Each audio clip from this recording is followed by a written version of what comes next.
Multi-talented, multitasking, multi-everything people out there. Take it away. Find your glory, write your story, fearless feet will carry you.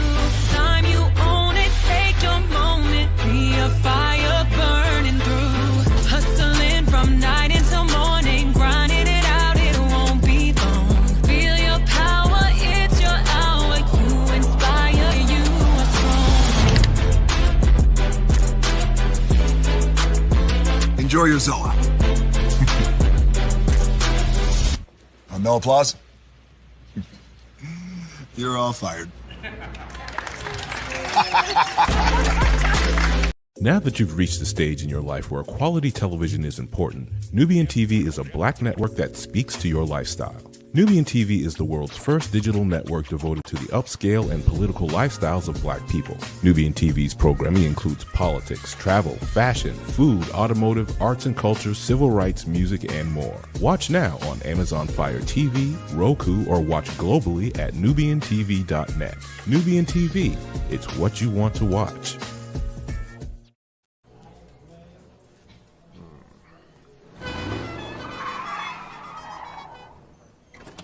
Come with me if you want to live a more delicious life. Oh, maybe we should get in the van. In this world, we don't get to control much. The past, male pattern baldness. Leggies. Got one right now. The urge to pop that bubble wrap. But there is one thing we do get to choose every single day: what we eat. Welcome to the Sonic Department of Research and Deliciousment.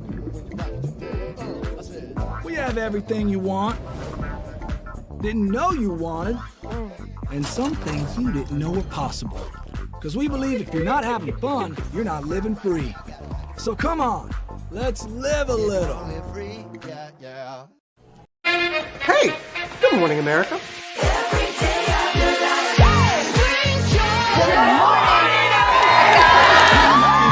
Good morning, America. Good morning, America. Good morning, America. Money! Are you ready? They are ready. Covering the biggest events in the country right now. There's a lot going on here this morning. It's always a good time. That's what the show's about. That's good. Really good. Very good. Coming in hot, Jimmy, coming in hot. It's far from elementary. Oh. Good morning, America. I'm not going to try to strut like Michael or anything. I have known George a long, long time. Have you ever gotten him to dance? Look at that face. You don't just see it, you feel it. I'm in. I'm in. I'm in. I'm in too. I'll be there. I am here and so happy. I'm in. I'm in too. I'm in. That tells you something when Snoop Dogg's in. Michael, George, Lara, Ginger.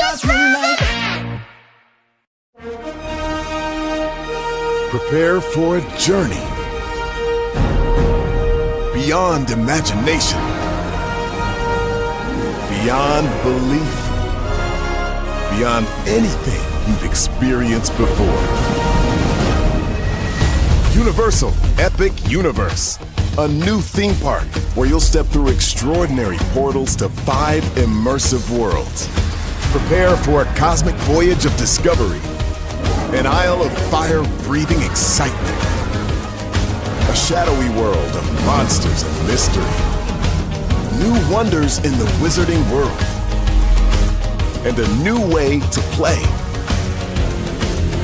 Plus the splendor of a magnificent resort hotel overlooking the park. It's all new excitement at Universal Orlando Resort. A week's worth of vacation thrills with 4 amazing theme parks, a variety of spectacular themed hotels, and incredible dining and entertainment. It's all at Universal Orlando Resort, where you'll find new adventures every day. Explore the astonishing worlds of Universal Epic Universe at Universal Orlando Resort.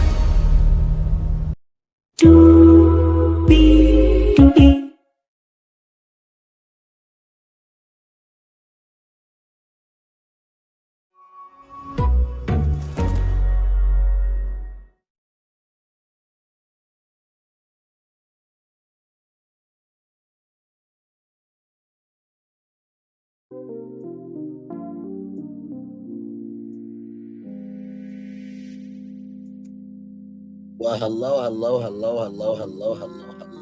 to you, and you. Welcome in, everybody, to another edition of Braley's Virtual Tour Live this morning. A lot has happened, and I put Yolanda Adams in the show because her song "Be Still" rings very true right now.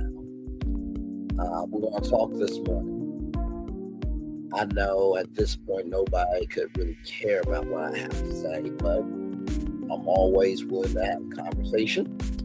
So we'll start with that at the top of the show. We have 1, 2, 3, 4, 5, 6, 7 destinations for you this morning. So like I said, the first one we're going to talk about being still. Then we're going to be talking about Lanterns, which is a new show coming to you from Bravo, and everybody's favorite brother, Aaron Pierre, Mufasa, will be back on your screen. So we'll talk about that.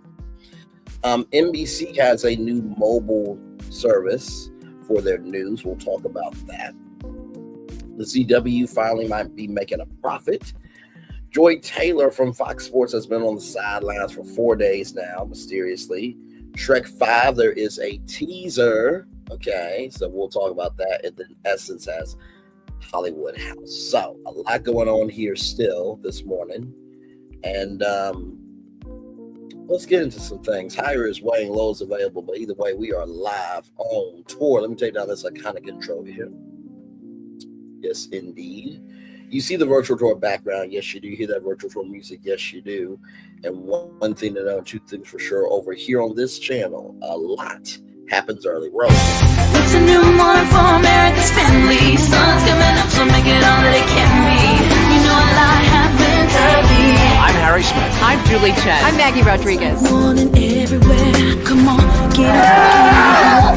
I'm Russ Mitchell. And I'm Dave Price. And it's a little early for this. Right now, this it's a new morning for America's family. Sun's coming up, so make it all that it can be. You know a lot happens early. Every day's good when you're starting it out right. But whenever you're in the daylight, and a lot happens early.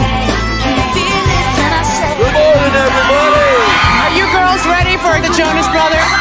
We have an early show exclusive. Yes. A lot happens early. A lot happens Early. The Early Show, weekday mornings on CBS. It's a new morning. Yes, it is a new morning. Julie Chen move as it is interesting. Mental Dave Price, Harry Smith, and Maggie Rodriguez. You are right on this channel. A lot happens early. Good morning, everybody. Hopefully all is well with each and every single one of you. Like I said, I'm very transparent, very open, very candid. I have seen the response, right? We dropped a decent amount of subscribers, but we still have 2,000 people here. So, like I said, I'm surprised only, a person is here, so I thank you for that. I'm going to be real upfront, candid, and honest with y'all. Yesterday, as y'all know, I'm usually off of YouTube in terms of doing shows and stuff like that. And I watched the Deadpool movies for the first time. I never really watched Deadpool, so I still got my Disney Plus account. And I watched those movies about Wade Wilson and how Wade Wilson had a circumstance happen to him, cancer, and he was desperate for any cure to get over it. And because of that, he lived immorally, or immortal wise rather. And he was trying to search for the joy he had in the past. And as I watched Deadpool, the first one, and then, Deadpool 2, and, Deadpool Wolverine, what I've come to realize is Wade Wilson was never meant to be a human. He was only meant to be human. And that's why I would say to each and every one of you, I have the right to my opinion on things, just like everybody else does. So yeah, I did say some things, but that doesn't mean that I'm a bully at all. Far from it. I only say things that need to be said, as I often do. And sometimes, as you say things that need to be said, sometimes you can trip up. Sincerely, you can really trip up. And let me tell you something, I did not want to go live this morning, but I recognized that within the world doesn't stop spinning. So why should I? Never am I an intruder. Most of the panels that I'm on, they seem to enjoy me. By the way, if more males had, panels where I could come on, I definitely would. I think a lot of people missed that, when I first got into the sector. It was women-only panels. Now a lot of men were doing, drop-the-link panels. And how that night happened was nobody sent me a link at all. Nobody. I mean, nobody sent me the link. Clearly, the link was dropped. I clicked the link and joined. That was it. That was all. I'm not of that ilk. Nobody sent me the link at all. So I want that to be clear, first of all. Second of all, I never really wished anyone, ill will, this, that, and third. Because we're all black people trying to make it the best way we can. And truly, this could have been a conversation. And I know what that was designed to do was to try to take me out. But, I thought about Whitney Houston too. I crashed down, I crumbled, but I did not stumble. I did not know my own strength. And sometimes real strength is being still. Is being still and being reflective in what you have done. So, like I said, bully, far from it.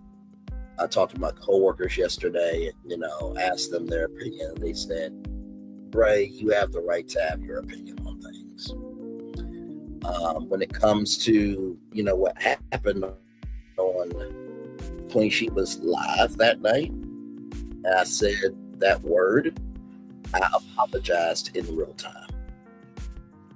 Everybody who was there saw that I apologized in real time. And I have a good friend of mine that said that I was good at the palace. So me and Queen Sheba have no issues. On Glam Rock's panel, we get into it. we just do. But that doesn't mean that I don't love Glam Rocks. I think my character speaks for itself. That I have always been about being a champion for Black women. That I've been a champion for Black people. But most of all, I've always wanted to give you content that goes beyond what is just talked about us. And yeah, I'm spending a little bit of time on this because it needs to be done. It needs to be done. I don't wish any ill will on Trudy. I don't. That's how she feels. That's how she feels. But I am far from that in real life. And my channel is far from that too. We still have 2,000 people that are here. And for that alone, I am grateful. It will be some work to rebuild. But the blessing of our platform is that we have done so much work to showcase who we are that we will be okay. Not gonna lie, it does hurt. I'll say it in front. But also too, sometimes you have to feel something in order to know. I'm trying to play. Sometimes you have to go through stuff to realize. And I realized that, hey, there's some spaces where I'm just not invited. And that's cool. And y'all see I've not been in really any chats. The only chat I was in this week, I think, was Ron Bradley from Follow the Bradleys Fund. I'm doing as mentally okay as I can. And so, listen, I said what I said in terms of my opinions. That doesn't mean that I wish anybody evil or demise or anything. And I think a lot of times what we tend to miss out on is usually when I have said something about anybody, it's usually been about their actions, right? And I think we throw people away too quickly. We do. By the way, this is my bed. For everybody who's saying it's a couch, it's my bed.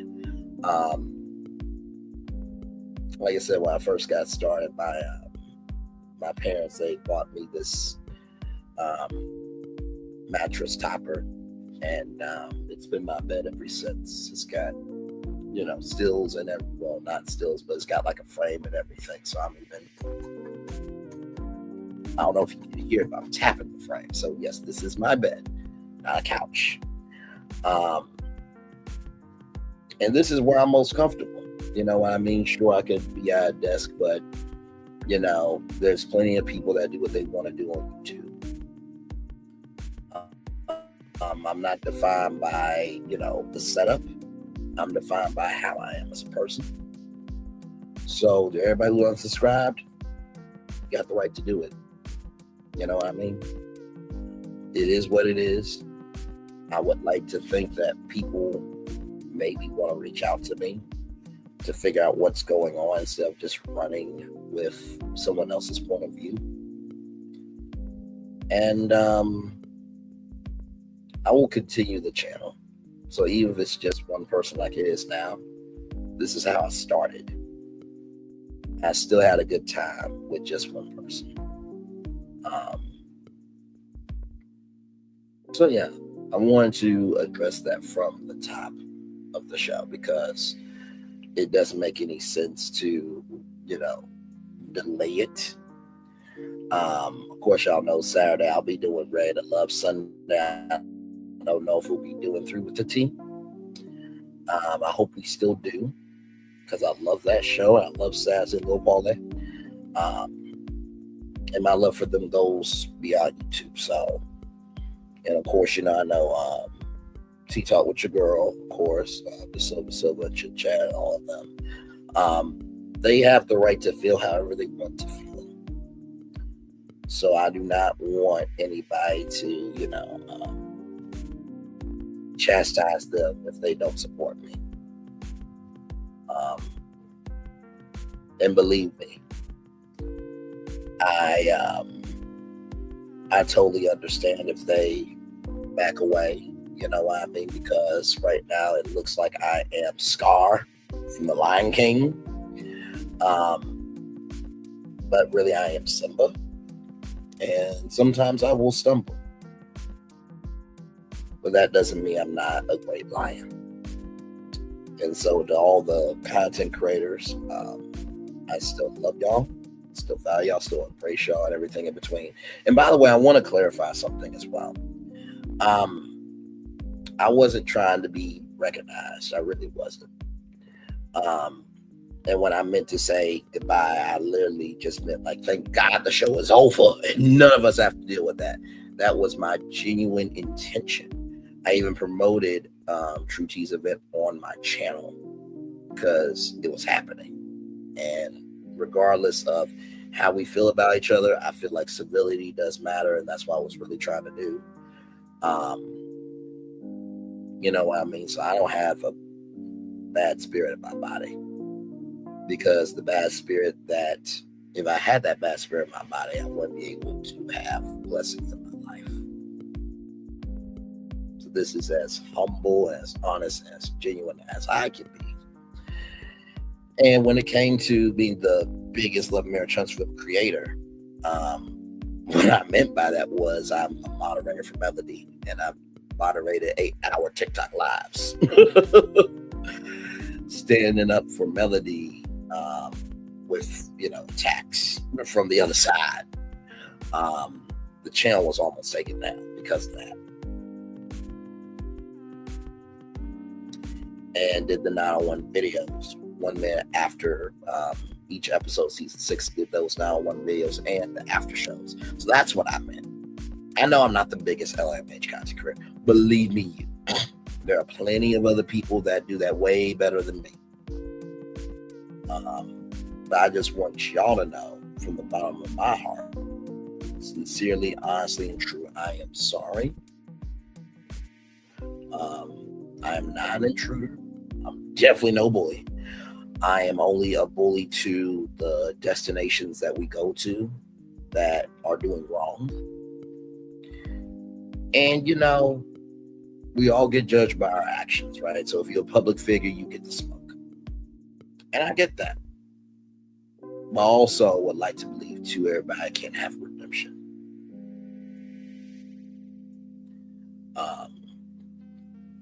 So, yeah. So, with that being said, I'm going to read these lyrics here from Yolanda Adams, because I think it's a very important thing right now. This is what I thought of. I told you you could come. I told you you could talk to me, but it's easy for you, I see, for you to rush and get in a hurry, to anxious and worry, instead of coming to me and remaining in my safety. You rather do it all yourself, but you need my help. Just be still and know. Just be still and know. I will never leave your side. I will never make you cry. You have got to know. I already know. I have plans. The plans I have to make you thrive. I want to see you thrive. Give you hope and peace of mind. You must be still. So I will be still. I will still keep going and still give you guys great content. Sure, it's going to be a rough few weeks. You know what I mean? But also, too, I know that God's in control. And I'm not utilizing God to absolve my actions. Believe me. I am far from that other individual. Okay, far from that individual. And just know one thing about true character. True character is not when a person is at the highest of their highs. The truest character is revealed when they're at the lowest of lows. So, I know that some of y'all may not actually want to see me this morning. Some of y'all like, oh, damn, he went live this morning. Well, I still have a show to do for my people. And there's over 2,000 people still here.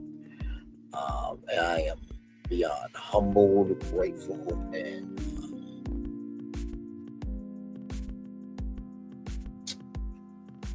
beyond.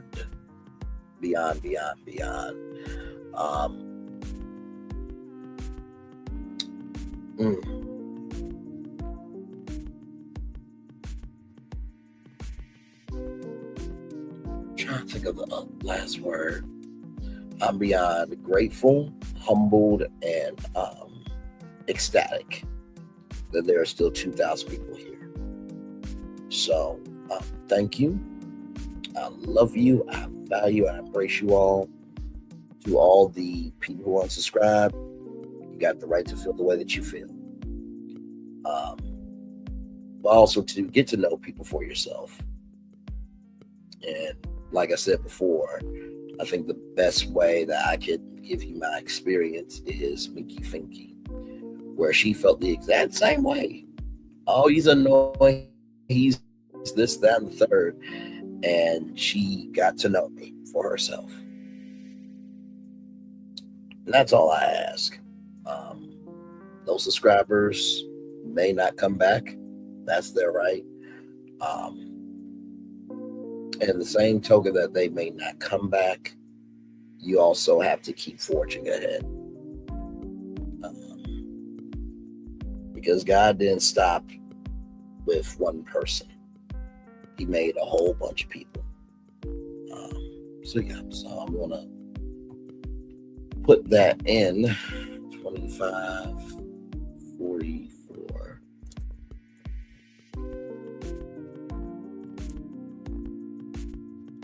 Okay. So I'll put that right there. So that way I can clip that out, because I know not everybody's going to be here to see, everything. So, but we still have a show to do. I'm going to give y'all that show. So here we go. From the Hollywood Report, Lanterns offers first look at Aaron Pierre and Kyle Chandler as filming begins.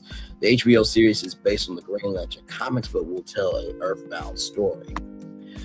HBO Lanterns has started production and released a first look at its two stars in character, though not in Green Lantern Corps regalia. The first photo of stars Aaron Pierre and Kyle Chandler shows the two in regular clothing walking down an empty road. That is in keeping with the description of the show, based on the long-run DC comic characters, as following new recruit John Stewart Pierre and Lantern legend Hal Jordan Chandler, two intergalactic cops drawn into a dark Earth-based mystery as they investigate an murder in the American heartland. The show, from creators Chris Mundy, Tom King, and Damon Lindelof, has also been described as having a true detective vibe.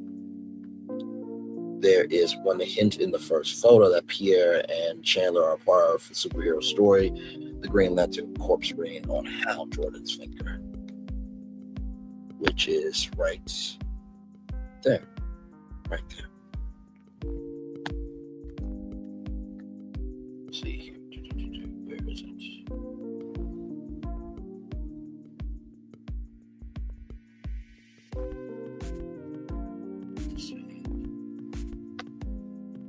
All right there, okay.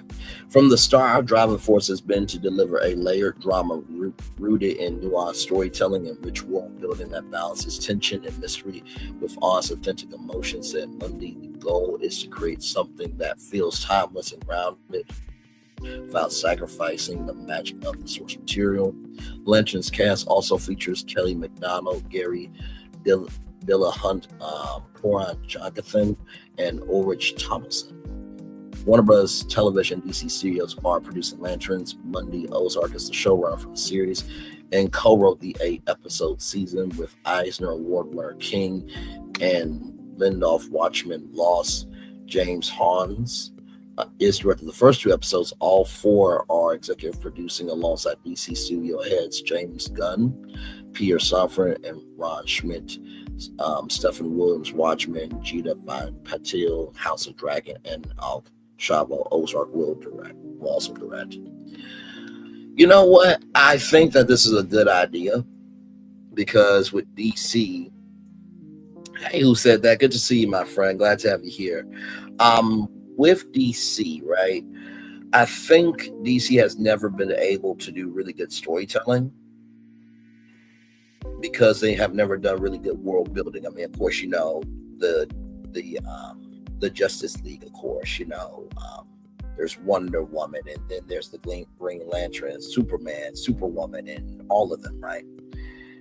And so I like the fact that they are trying to take a part of the DC world and then using that as the mechanic. And I think if they create stories like this where, okay, it's a earner in this American heartland, and you have a trainee and you have a legend. Not saying that should be every show, right? But finding a way to utilize the mechanic in real world situations as shows, I think that will probably be the best move. And then from those shows, then you do the world building for movies. So I'm excited, and you know, everybody has been loving Mufasa. So he will be back on your screens on HBO. Now, there's not a release date yet, but I will keep you updated on that for sure. All right, y'all. More Virtual Tour Live coming up right from the space right here, right now. From Variety.com, NBC Universal prepares mobile-first news service for Q4 launch.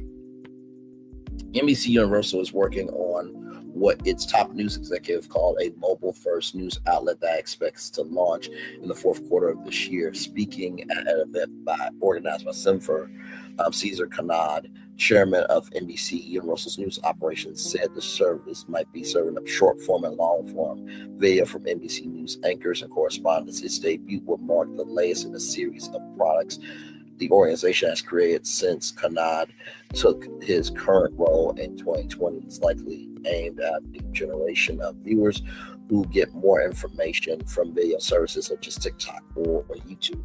Executives see the news service as a premium offering. According to a person familiar with the matter, it will offer nearly 24 live streams in English and Spanish, including programming tied to lifestyle topics, true crime, and international.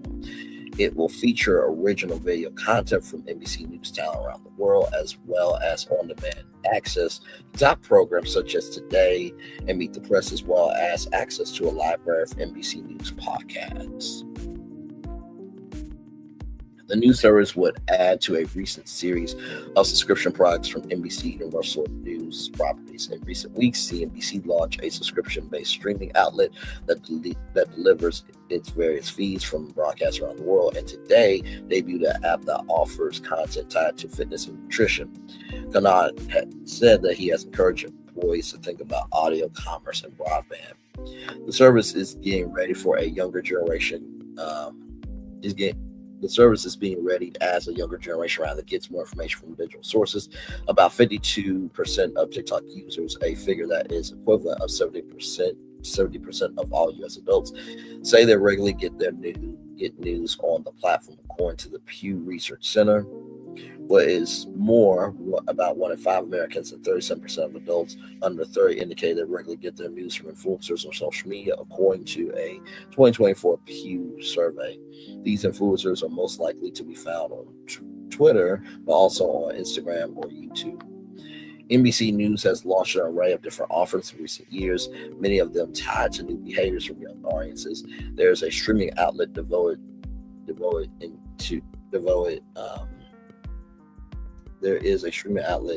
entire to the Morning Mayday Today program and a live streaming service called NBC News Now. Still, the field is getting crowded. CBS News, ABC News, Fox News, and Fox News offer all news fast streaming properties and will continue to invest in talent programming. CNN, meanwhile, is expected to launch a series of digital products in weeks to come in a bid to make Warner Brothers Discovery outlet more relevant to broadband users and global followers. This reminded me of CNN Plus. For those of you who don't remember CNN Plus, it was basically a streaming outlet, right? A streaming platform like Netflix, but it had reliable sources daily. It had a show from Wolf Blitzer. So basically, it was an extension of CNN, but it was so bad that they canceled it within a few months or even the same month. So that's what this is kind of reminding me of, that it's like NBC Plus or NBC News Plus. So that's what I would say on that. So hopefully it works out. I'm not surprised by this though. I mean, you got CBS News 24/7, you have ABC News Live, and then you have Live Now from Fox, but it's more of the local stations than Fox News itself. So there it is there. All right, y'all, more Virtual Tour Live coming up right from this space right here, right now. From Deadline.com, the CW will become profitable in 2026. Nexstar reaffirms with 40% of its programming now in sports. The CW will start turning a profit in 2026. Majority owner Nexstar Media Group reaffirmed, thanks in large part to a push into live sports.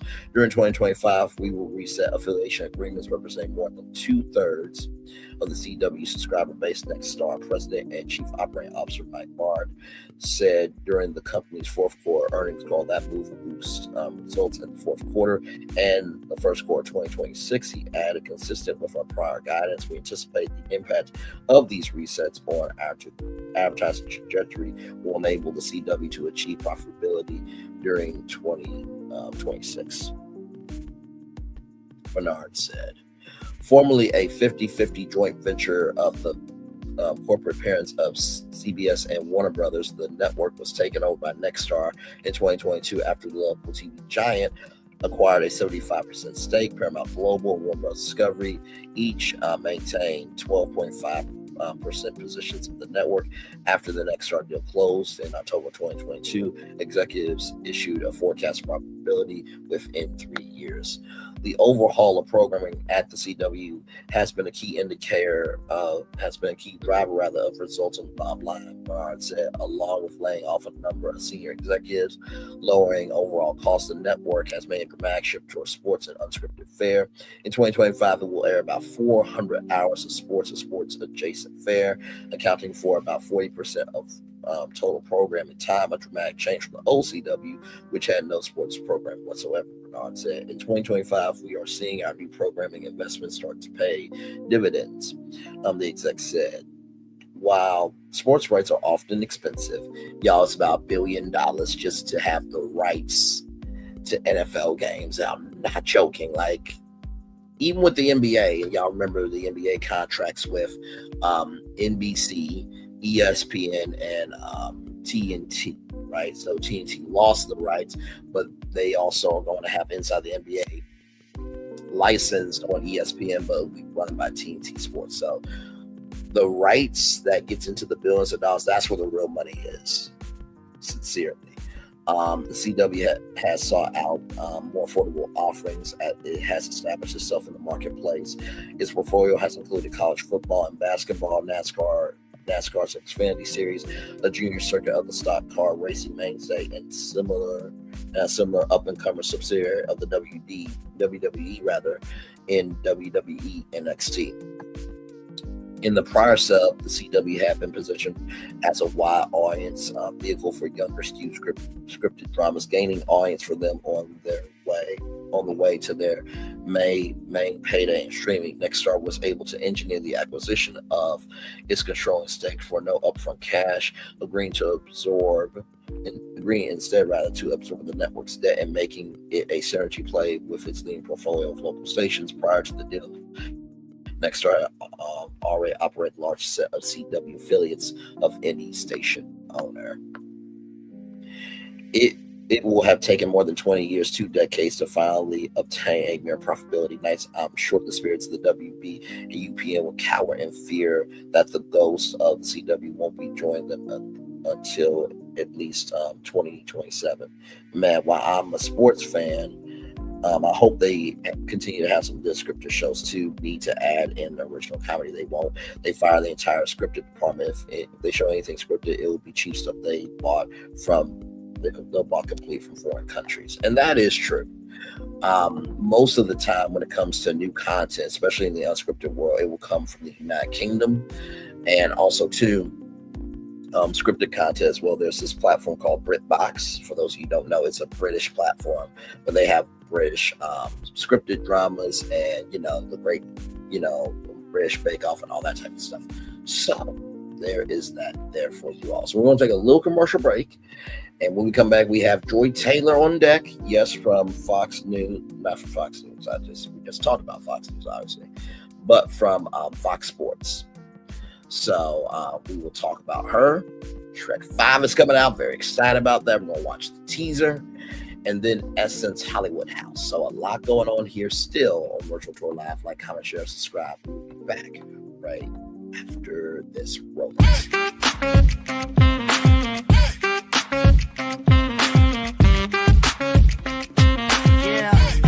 Yeah, we hustle all day. Yeah, we're working, let me play. You know me, work real hard, now we're ready, let's play. Hustle up, yeah. Ready, set, let's go, yeah. Hustle up, yeah. Ready, set, let's go. Turn it up, turn it up, turn it up, turn it up a little louder. Now get low, get low, get low, get low. Come on, drop it to the floor, yeah, drop it to the floor. Turn it up, turn it up, turn it up, turn it up a little louder. Now get low, get low, get low, get low. Come on, drop it to the floor, yeah, drop it to the floor. Turn it up, turn it up, turn it up, turn it up a little louder. Now get low, get low, get low, get low. Come on, drop it to the floor, yeah, drop it to the floor. Turn it up, turn it up, turn it up, turn it up a little louder. Now get low, get low, get low, get low. Come on, drop it to the floor, yeah, drop it to the floor. Turn it up, turn it up, turn it up, turn it up, turn it up a little louder.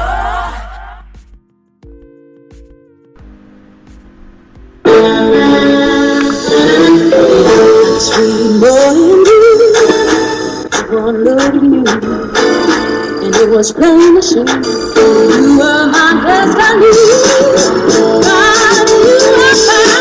I come from your face. Our son is your son. Welcome to the celebration.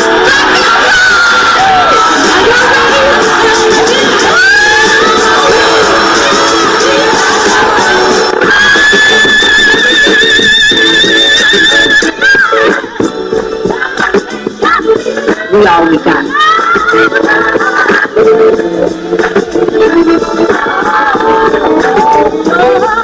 I'll see that. Don't you leave here to go for happiness. I want you to leave here to show.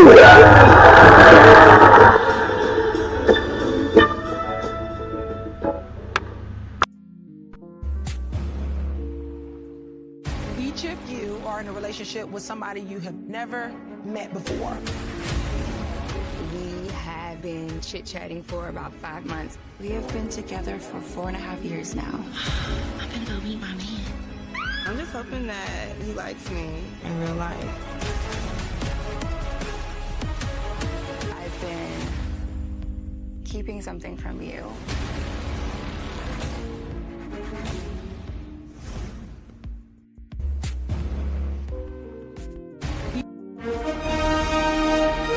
Prepare for a journey beyond imagination, beyond belief, beyond anything you've experienced before.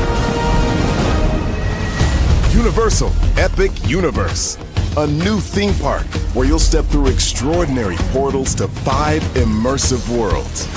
Prepare for a cosmic voyage of discovery, an isle of fire-breathing excitement, a shadowy world of monsters and mystery, new wonders in the wizarding world, and a new way to play. Plus the splendor of a magnificent resort hotel overlooking the park. It's all new excitement at Universal Orlando Resort.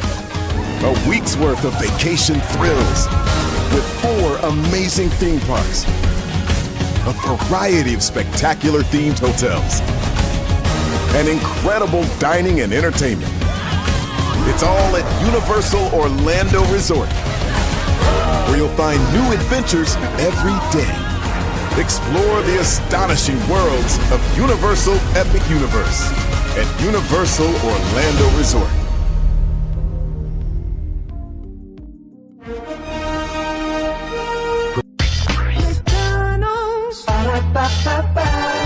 I'm loving it. I'm loving y'all right back. Welcome back into Brainley's virtual tour live. Glad to have all you here. We kicked off the show. We're talking about some things and said what needs to be said. I know that for some people, what I said may hit home, and for some of you, it may not. And that is your right to your opinion. But I said all that because at the beginning and end of the day, I am still human, right? And I believe that there is more to life than just what is happening right now. And I will always be a champion for Black women. Always have, always will. The stories that I mostly cover on here usually are about Black women. And like I said, without Black women, there is no Black culture. So you're not going to, no, that's not me. If anything, I actually put myself at risk every time I go off about something that needs to be said concerning our people, especially Black women. Like I said, one of the stories I will never forget was when we talked about a app and a platform that showcased where Black women could go find Black doctors. It was a United States map, and we showcased where Black women could go get the best Black doctors, so that way they can have the best healthy pregnancy. So I will continue to do what I do, to bring you great content and to let you know that there is more to us than what is said of us. And the best way to rise up is to show up. And believe me, it is hard this morning to do the show, because it does impact you. It does. At first, when it came to, seeing the people drop, I'm not gonna lie, it did impact me a little bit. But then I thought to myself, and, after talking with, my coworkers and everything else, I haven't brought this to my mom, my dad, my sister, because they're my family. And I know that they love me. But sometimes you have to experience things on your own. And I recognized that if YouTube went away tomorrow, as long as I still got my mom, my dad, and my sister, that's really all that matters to me. And I've been around for 30 years. I've seen a lot. I have heard a lot, and I've went through a lot. But one thing that will never change is that Brandon Lee will be for Black people. He will always be right is right and wrong is wrong. He will be for Black women. But most of all, he will be for the joy of what can be in this world. And while I will probably never be elected to be anything of importance, to be a representative of our culture, I can always be a steadfast investor of our culture. And I think over 600 episodes of Virtual Tour Live, and yes, I've counted, because when you go in YouTube Studio, it will show you how many live videos you've done, how many live streams, over 600 of them. Each and every one of them, we have always been for the culture, of the culture, about the culture.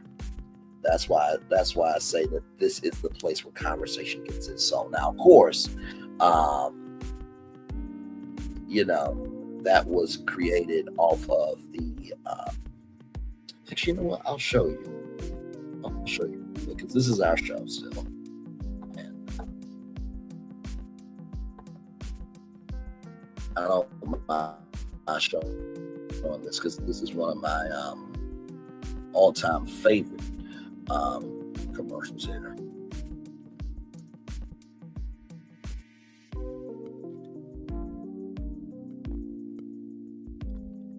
Spell this morning.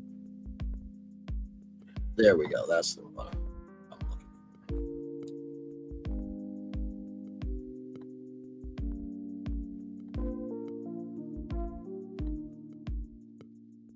Right here we go.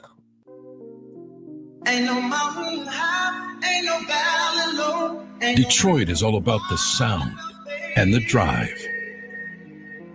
A sound that still moves people's hearts. And the drive to overcome any challenge along the way. Dedication to our passion is what defines us. Because if cars are our city's heart, music is its soul.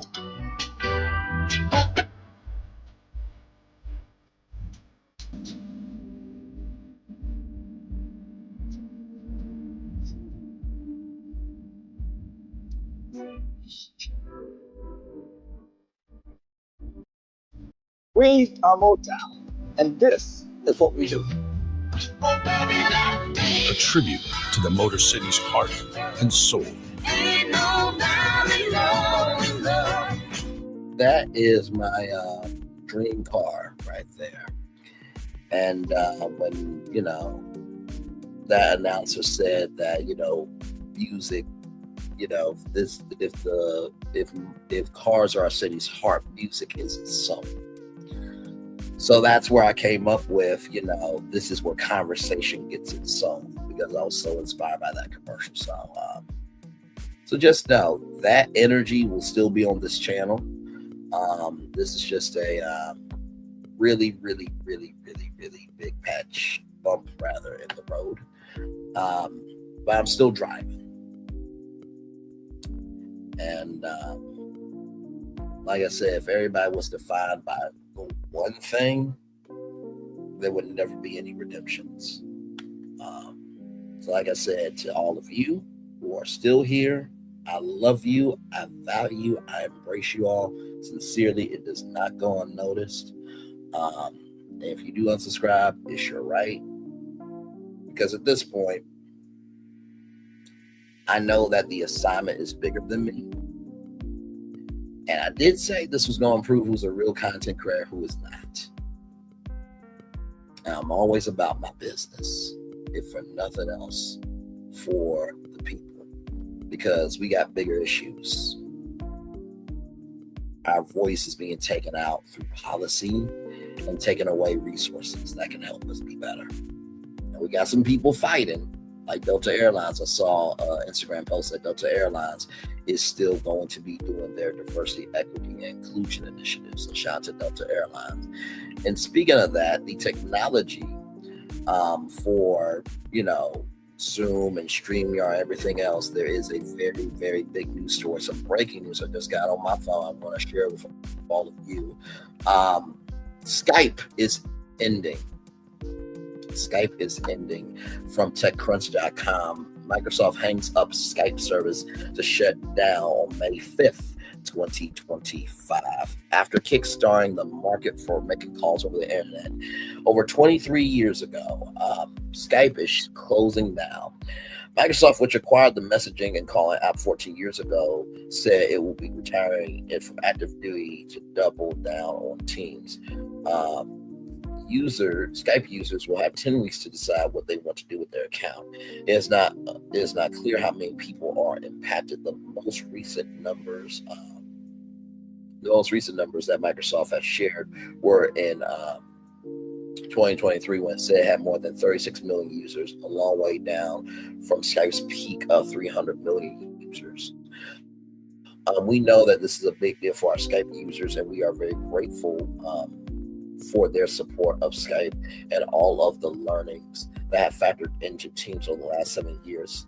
Jeff Tepper, president of Microsoft 365 Collaborative Apps and Platforms, told TechCrunch in an interview this week, at this point, putting all of our focus behind Teams will let us give a simpler message and drive faster innovation. Between now and May 5th, users will have the option to migrate all their contacts and chat data over to Microsoft's Teams platform. Alternatively, users can download their Skype data or data using the app's built-in export tool.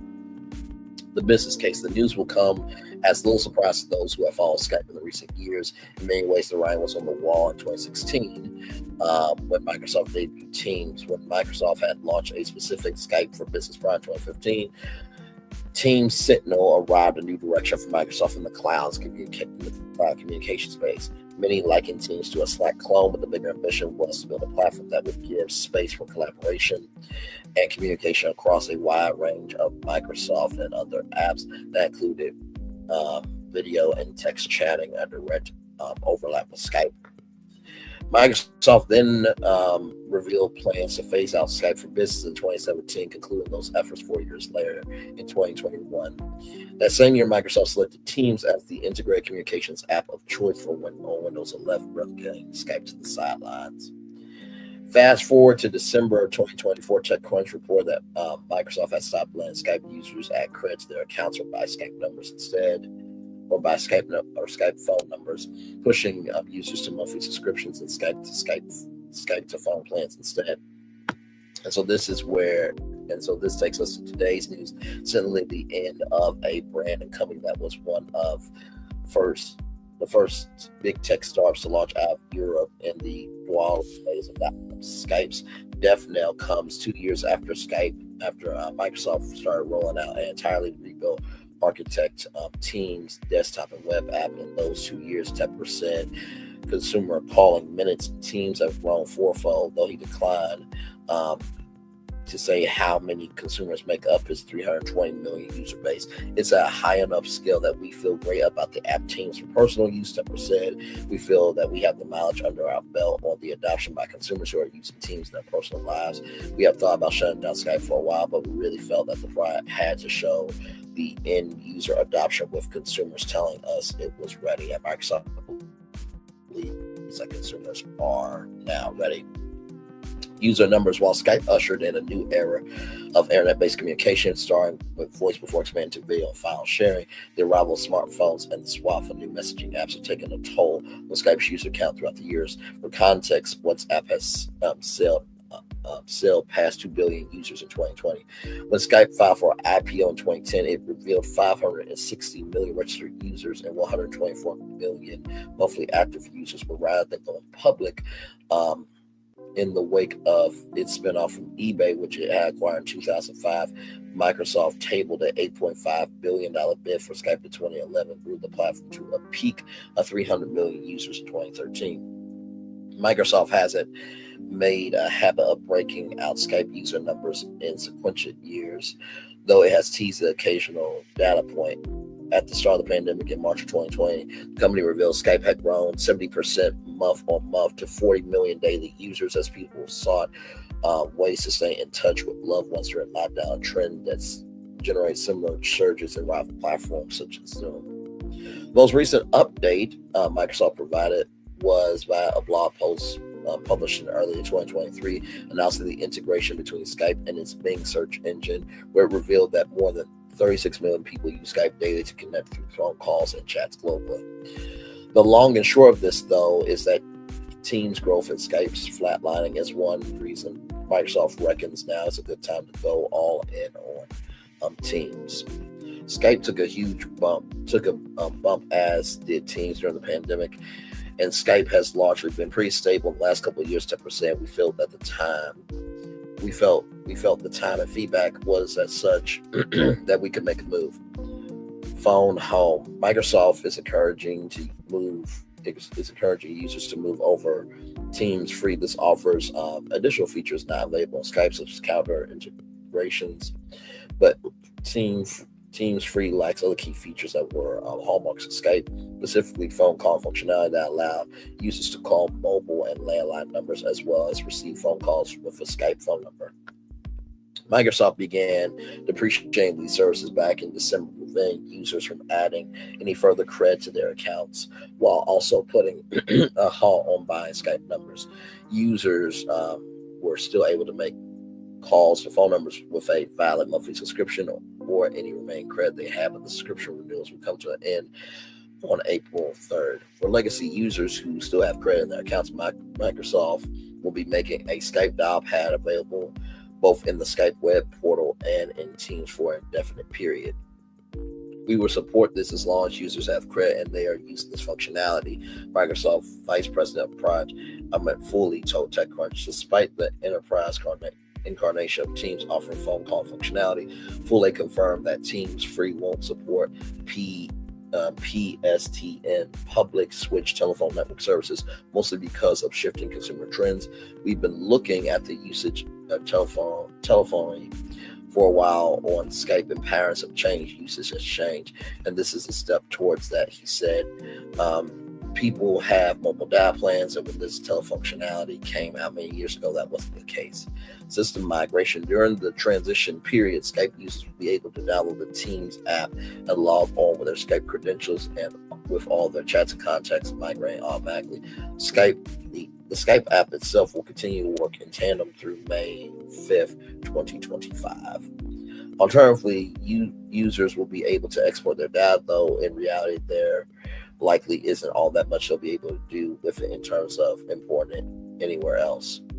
We wanted to make sure that during this transition, people aren't losing their context and memories. Full A said, we want to make sure that we preserve all things people have shared. And if they choose to come to Teams, we restore all their context and data.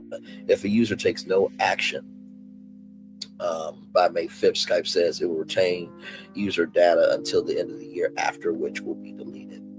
Blurred lines. One of the big takeaways from all of this is how the lines between business and consumer realms are blurred, due in part to societal norms around technology and trends such as remote work.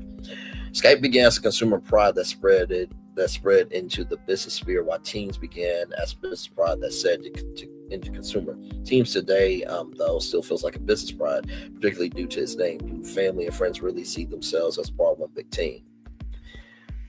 Oh my Lord, wait till I get my opinion, because I have so much to say on this. I have so much to say on this.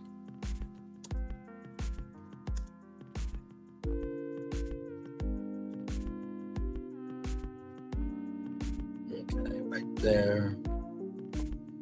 And I want to bring up my media map from my man Evan Shapiro, because I do believe that Skype is still valuable. I still do. Sorry, that's Jesus Christ.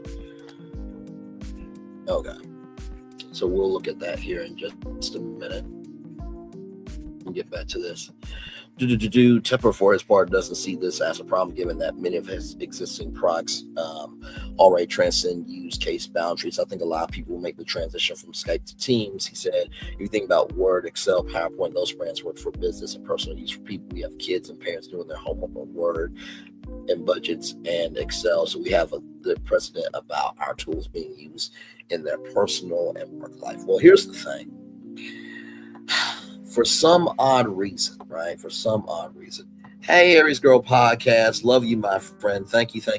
I appreciate you being here. And yes, it is Friday. Thank you, my friend. I love you for that. Sincerely, thank you. I'm really tired of companies getting rid of stuff because y'all don't want to give a fuck about it.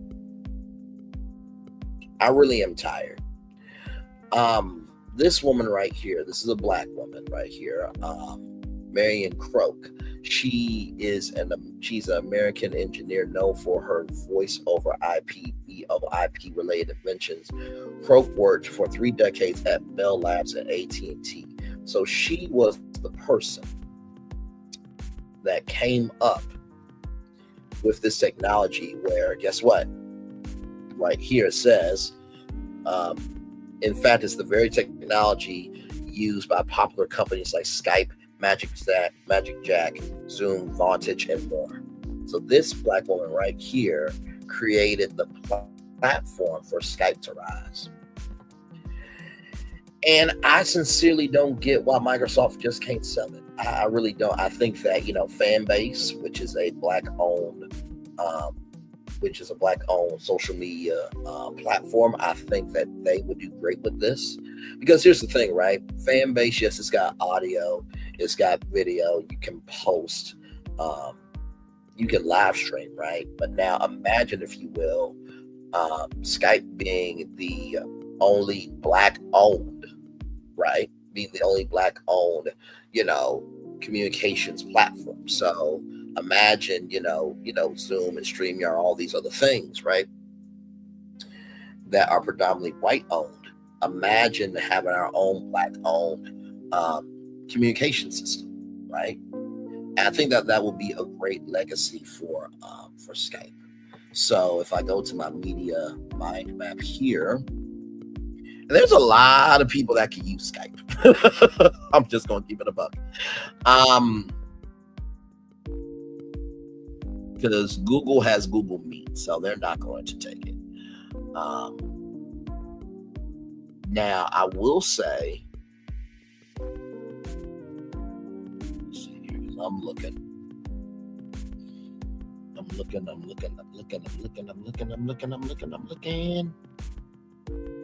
Now, I will say probably the best one that could probably do it, or a couple that I see here, I can see Roku doing it, and I can see Netflix doing it, and I can also see Disney doing it. I'll tell you why those three. For one, you got to think about Roku and how many people have a Roku. I have a Roku myself, right? So imagine, if you will, if you were able to watch a show on Roku and link your Roku account to Skype, and you can watch Roku content on a Skype call. Same thing with Netflix. Netflix has a huge content library. And imagine you being able to watch Netflix content through Skype. And Disney, they've always tried to find a way to be a social media network somehow. They had Virtual Magic Kingdom online. They had Toontown online. They had Club Penguin.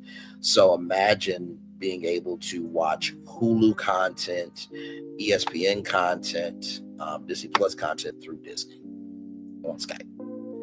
And I think that's probably the way Skype should go. It should go to a company that can utilize that with their media platforms. Let's see here, because I think I did see a couple of others. Now, of course, Amazon had like a Zoom competitor. I think if Amazon bought Skype, I think it would be good for them, because you got Prime with 200 million members, Amazon Prime Video, right? So imagine you being able to play music. Imagine you're able to play audiobooks. Imagine you being able to watch content on a Skype call.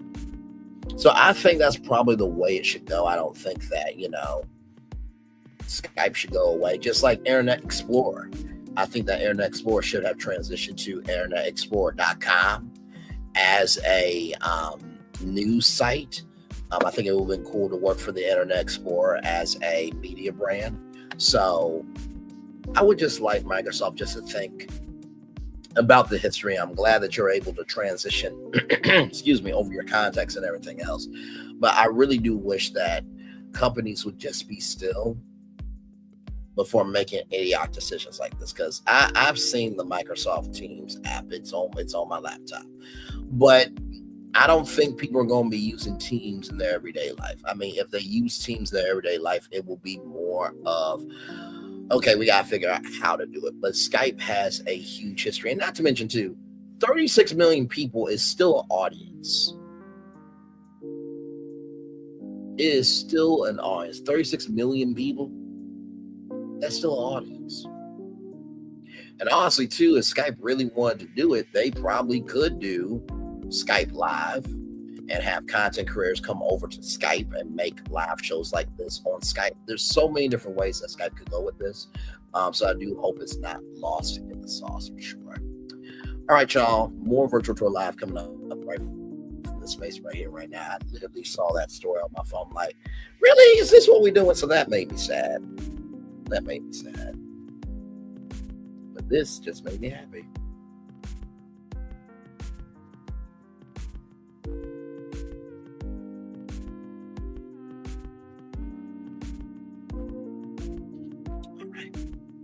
So with that being said, let's roll on here to The Athletic. Skip Bayless and Joy Taylor deny allegations made in a lawsuit about former hairstylist Fox Sports asked for dismissal. Former Fox Sports host Skip Bayless and current Fox Sports personality Joy Taylor each respond to a lawsuit filed in early January by hairstylist Lucian Faraji. We covered that here on Virtual Tour Live and read through the lawsuit live, and it was a lot for sure. Deny the allegations against them and asking the court for relief. Meanwhile, attorneys for Fox Sports asked for the case to be dismissed in its entirety. Faraji filed a lawsuit in the Superior Court of California in Los Angeles County against Fox Sports Bayless Taylor, Executive Vice President Charlie Dixon. In it, she accused Taylor of creating a hostile work environment through discrimination on the basis of race, national origin, and disability.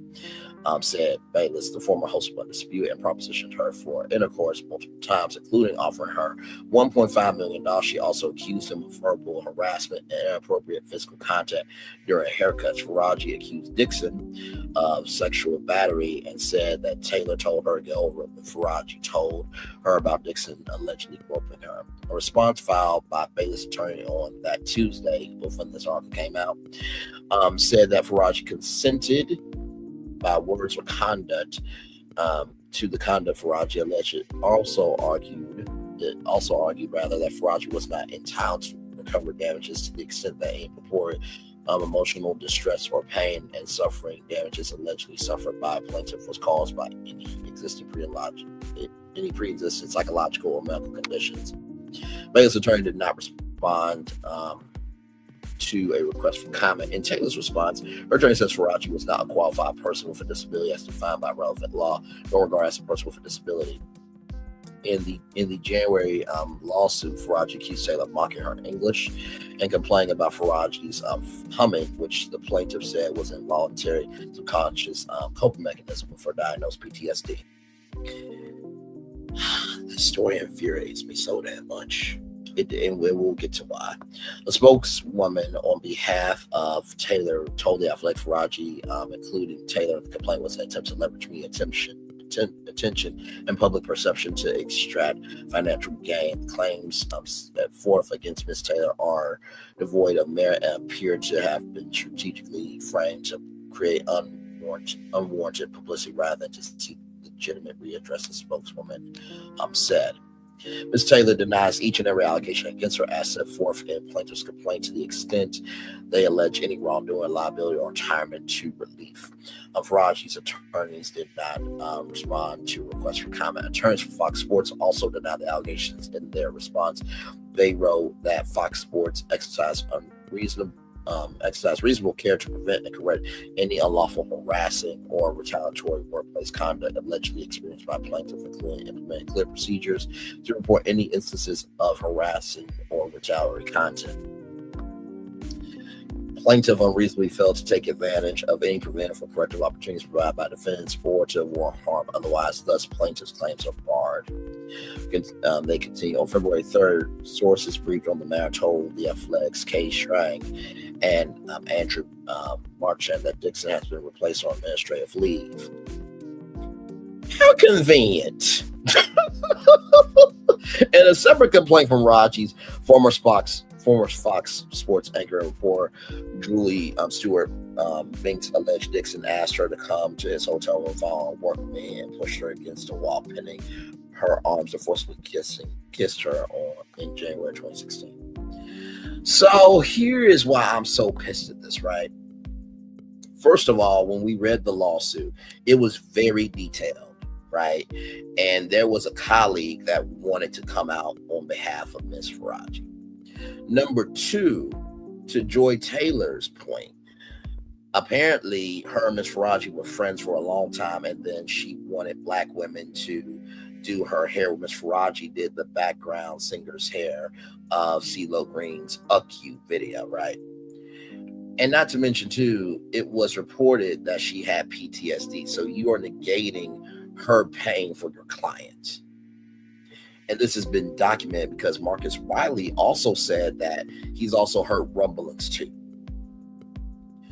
So it's just disgusting. It really is disgusting. Not to mention too, why was Charlie Dixon placed on administrative leave if he did nothing wrong? So that leads us to this destination right here. I had to give you that update before we get to this one. Joy Taylor mysteriously sidelined by Fox Sports in the wake of bombshell sex lawsuit.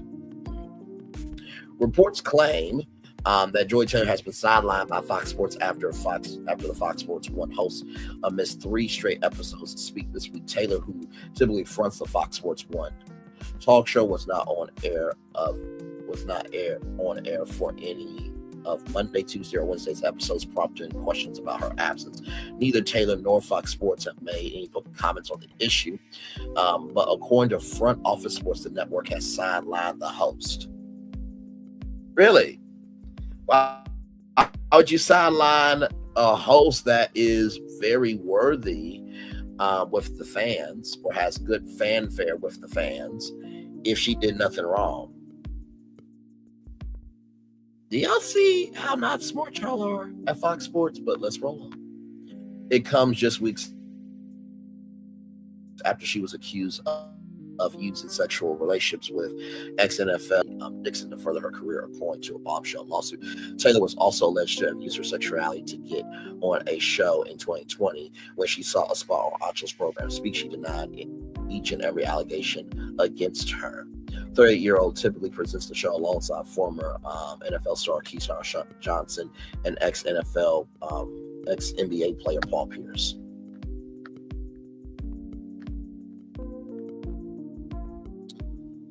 Ooh, my Lord Jesus. That make no sense. Daily Mail has reached out to Fox Sports and Taylor's attorneys for comment. According to social media, the Speak host has been recently been on vacation. According to front office sports, Taylor was in Los Angeles where Speak is filmed to watch the Lakers-Mavericks game on Tuesday night. The only reported mention of her absence during this week's shows came by Johnson, who told viewers that Taylor was elsewhere. Taylor, Dixon, and former Fox Sports 1 host Skip Bayless and Fox Corporation were all named in the suit, which was filed on behalf of hairstylist and former Fox employee Nugent Faraji. Much of it focuses on allegations of sexual harassment, sexual battery, negligent supervision, retaliation, and other hostile workplace issues between 2012 and August of 2024. Bayless is accused of offering $1.5 million to Faraji for intercourse, while Dixon is accused of groping the stylist's buttocks. Taylor is alleged to have dismissed Faraji's complaints about sexual harassment against Bayless and Dixon, telling the hairstylist to get over it.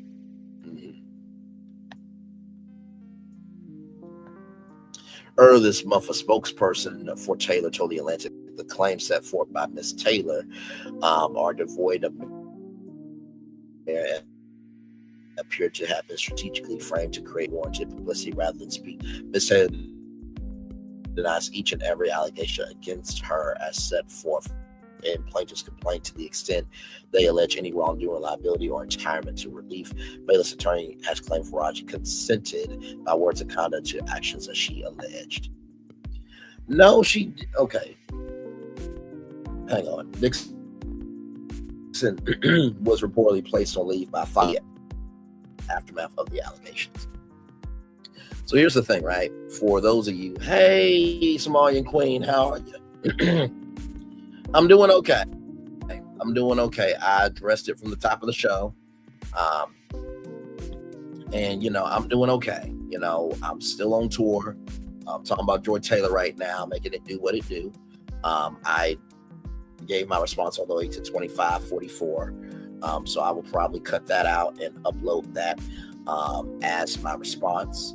But I said what I need to say. I'm at peace with where I'm at.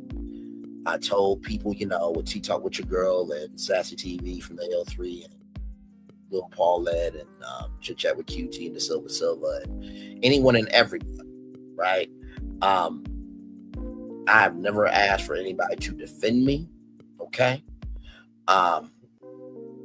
So, if those people do fall away for a period of time or for a long time, don't hound them, okay? Please don't. I do not want to be any damage to them at all. And that's how much I care about them. I marched to the beat of my own drum, as I told somebody in the DM, and I move accordingly. So what did I want to know? Well, we lost some subscribers, my friend. We lost some subscribers because True T did a video saying some things about me. And so because people feel the way that they feel, they unsubscribed from our channel. And so I gave my response at the top of the show, saying that, I'm not an intruder at all. I'm definitely not a bully. If anything, I bully people like Skip Bayless and like Joy Taylor and like Charlie Dixon and others that have done wrong. I cause good trouble, right? At the end of the day, we are all public figures. So we all have the right to our own opinions. But I don't wish evil or bad or malice on True T because she is still a black woman. If anything, I wish her well. I do, and that is not to get anybody back. So many times I have been the gracious person, and I continue to be, because at the beginning, middle, end of the day, life goes on. And my mom, my dad, my sister, my big mama that hangs on my wall right here. Y'all can't see it, but I've shown her before. That hangs on my wall right here. They have given me everything. It was to the point where when I moved up to Ohio, if my mom wanted to disown me, she would have had every right, because I was not the best son. But I was speaking from fear because I was leaving everything that I knew. I forgot my family was in the process too. So believe me, I know I'm a lot to deal with. I know that I put 20 on 10 and I talk way too damn much. But here's the gag though. We're all on YouTube talking way too much, right? And we all have a channel to talk. Just asking a question. I will always be a champion for black women. And I have been a champion for black women. Most of my audience is women, 25 to 65. And like I said, that night, I clicked the link when it was dropped. Nobody sent the link over to me. And yeah, so that's it. And all I wanted to do was just say, thank God the show was over with. We're done with it,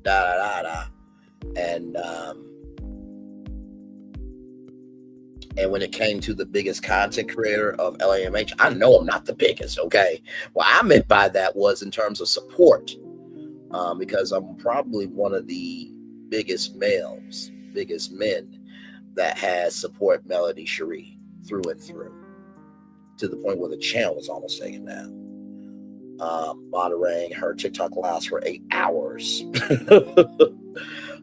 covering anything and everything of LAMH because you guys want to know what I had to say, and being consistent for all of you. So that's what I meant by that. It was not being the biggest. And like I said, when it comes to getting a job, I do have a retail job that I work 3 days a week at.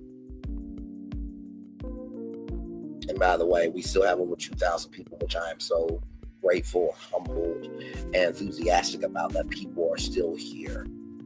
The fact that there's anybody in the chat right now, I am grateful for. So if you unsubscribe, that is your right. All I ask is that you just get to know people for who they are, and also to ask, because I think a lot of times what ends up happening is when we end up asking, we usually find out that there was more than meets the eye, and we throw people away way too quickly. So, and I'm not telling anybody to unsubscribe from True T. I'm not doing that, because I think at the beginning, middle, end of the day, when we do that, right, we are hurting ourselves. We really, really are hurting ourselves. Every black voice matters. From the crazy to the sane. And one of my good friends, they said to me, you know, it's not the world that's crazy, it's the people in the world that make the world crazy. And I have to agree. But also too, I genuinely believe that there is more to us that is of good than the destruction of us that is bad. So like I said, to everybody who unsubscribed, that's your opinion, that's your right. I wish you nothing but love, peace, and soul. I truly mean that. I took the day off. Y'all know I'm usually off on Thursdays anyway. But I took the day off, watched some Deadpool movies. By the way, if you haven't seen Deadpool, watch Deadpool. It's an amazing film series. And Ryan Reynolds did a great job. But it is all good in the neighborhood. I woke up this morning, I had my right mind, and I still have all of you. And Like I said, it will be a road to get back. But you know what? At least we are still on the road. And that's what I have to say. So, nothing but love to each and every single one of you. With that being said, back to our destination here. It's mind-boggling to me, right? Because in the lawsuit, when we talked about here on Virtual Tour Live, one of the things that was allegedly said by Joy Taylor was, and this was said to Miss Faraji, that, what if, you get reported for, sexual harassment, right? What if Joy Taylor gets reported for that? Joy Taylor allegedly said that I am going to turn it on him and that he sexually harassed me. That was allegedly said by Joy Taylor. And something in the Kool-Aid ain't sweet, because for Charlie Dixon to be on administrative leave and then for Joy Taylor to be sidelined, there has to be something going on. And that was a very detailed lawsuit. And I am sure that Ms. Faraji has her contacts still from Fox, right? That she could call up and that they could be key witnesses in the trial. And also, too, Skip Bayless said, whatever you want to do, fuck him. I will tell you everything. He said that to Ms. Faraji. So I just believe something in the Kool-Aid is not sweet about this story. So there it is there. All right, y'all. More Virtual Tour Live coming up right from this space right here and right now as it loads up here. From Universal Park News today, Shrek is back. That kind of looks like Shrek. And that is the daughter. I am wondering where the sons are, because join Shrek 5 cast and first teaser. Now, I'm not saying Zendaya does not deserve it. I'm not saying that at all. Believe me, you. I love me some Zendaya from Shake It Up on Disney Channel, Casey Undercover, and everything that she's done. Euphoria. She has always been for the culture, of the culture, by the culture. But where is Marjorie Martin? Because she threw a Shrek 2 18th birthday party, and she loves Shrek, so she should be a part of this too. But we'll get to it. We'll get to it. Zendaya joins Shrek 5 cast and first teaser from Shannon Ace. Universal Pictures released the first teaser for Shrek 5, officially announcing the cast includes Zendaya. We heard that was a rumor, but we didn't know that for sure. Shrek 5 cast announcement. You see Fiona, you see Donkey, you see Pinocchio, you see Shrek, and then that is their daughter. Let me bring up her name.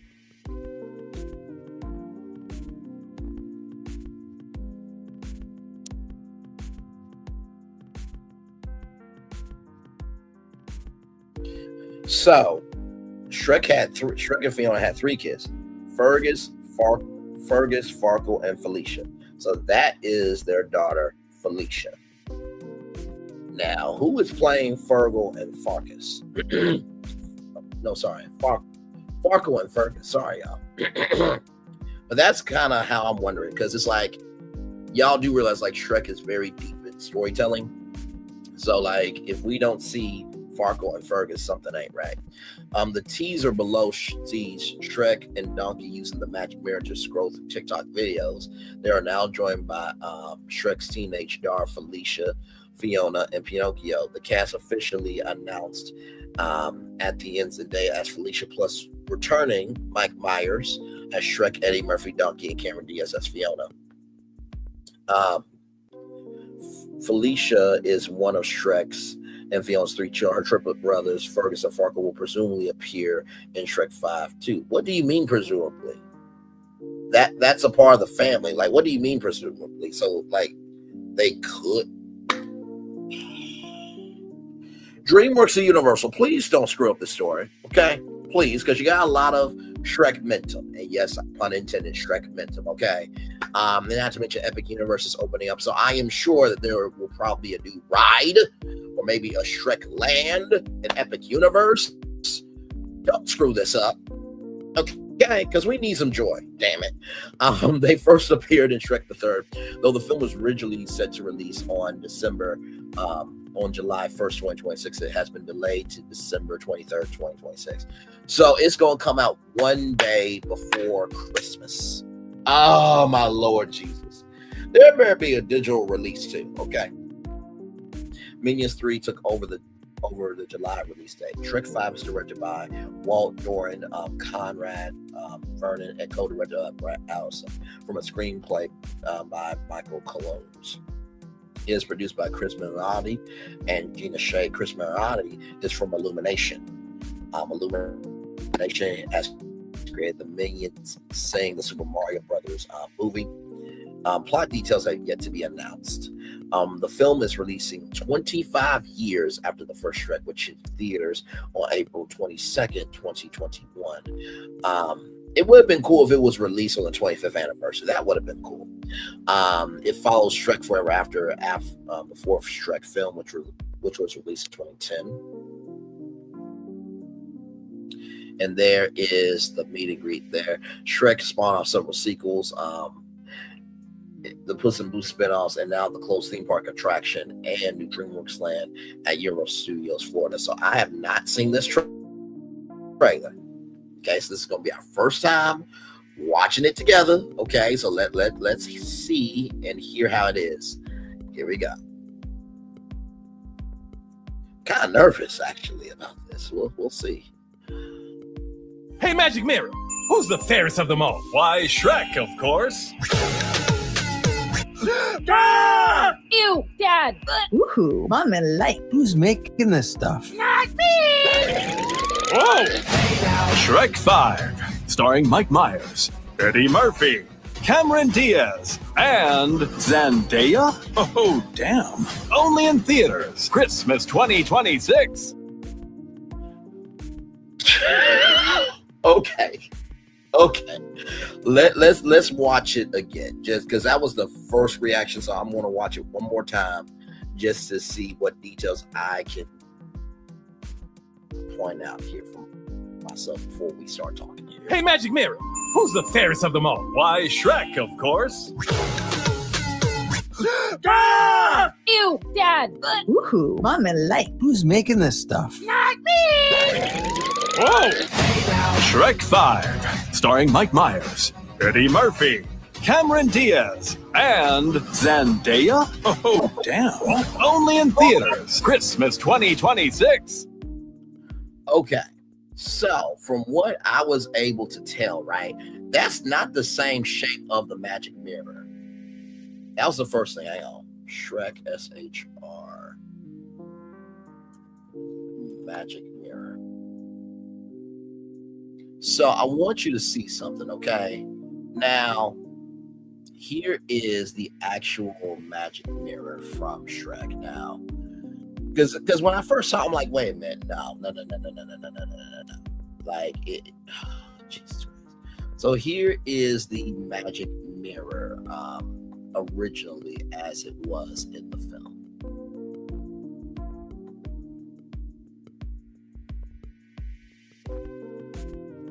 Okay, here it is here. Here it is here. So as you can see, if I zoom in here, you see the difference, right? So, Lord Jesus, like, why did y'all have to do this? So here it is here. Close that out. So here it is right here. So as y'all can see, it doesn't look the same. Okay, continuity matters. This is the original face. So it had more of a, succinct, bone structure. And I know what y'all thinking. Right, it's an animation movie. Why the hell would we care? This fan base is so huge that you can't mess it up. So I don't know what this is, but that's not the magic mirror to me. Okay, that's not the magic mirror. Okay. So let's see here. So let me pull it up here. right here in Shrek 5. In Shrek 5 2026, the magic mirror who once showed Lord Farquaad women to marry is mewing. This is a reference to the modern era, how time has changed, which means that we are not the target audience anymore. Mogging mirror. Mirror, mirror on the wall, who's the rizziest of them all? So what do I have to do? Kill that ogre's daughter? That doesn't make any sense.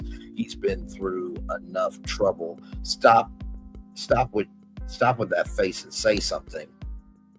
They are changing. Did we get a Ski Bop reference?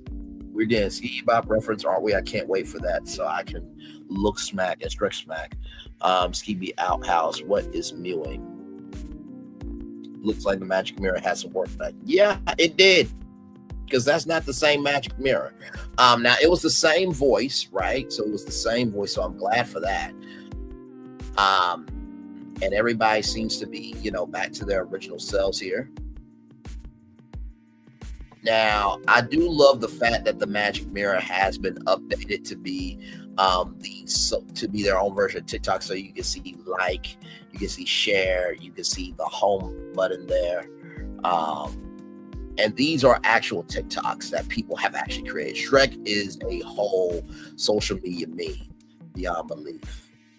And so it looks like they are back in the swamp, it looks like. I don't know if that doesn't look like steps. And like, she is grown. Like, it's been 25 years. So obviously, Fergus, Farkle, and Felicia have all grown up. Like I said, this animation is not the same either. Let me pull up Shrek and Fiona.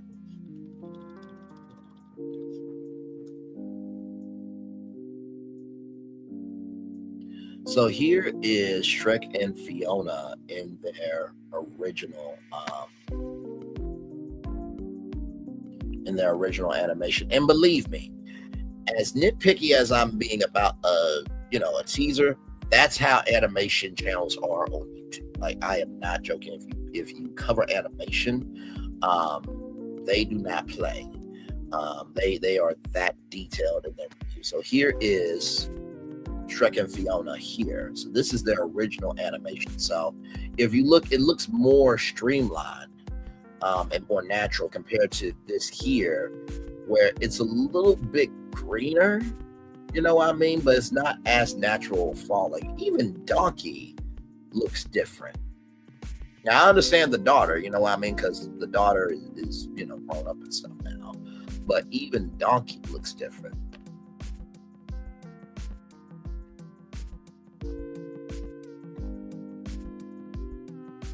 So here is Donkey's original form here. So here is Donkey's original form. So I don't know what's going on with this Shrek 5, but I'm not liking it from the teaser. Now, here is Pinocchio here. Hang on, I'm trying to. And we'll look at the comments here in just a minute because I want to see what the comments are saying. So this is out just a little bit more than usual. So let me look up Pinocchio with Shrek.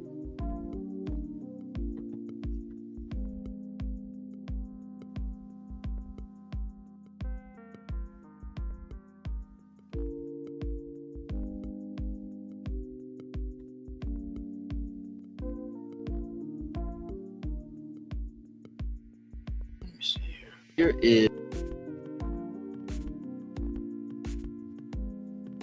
share instead. So here it is here. So yeah, even Pinocchio is different because if you look, you see the you see the grain in the wood there, and then if we go back to this here, he is a smoother texture there. And Pinocchio, is supposed to be a wooden boy, right?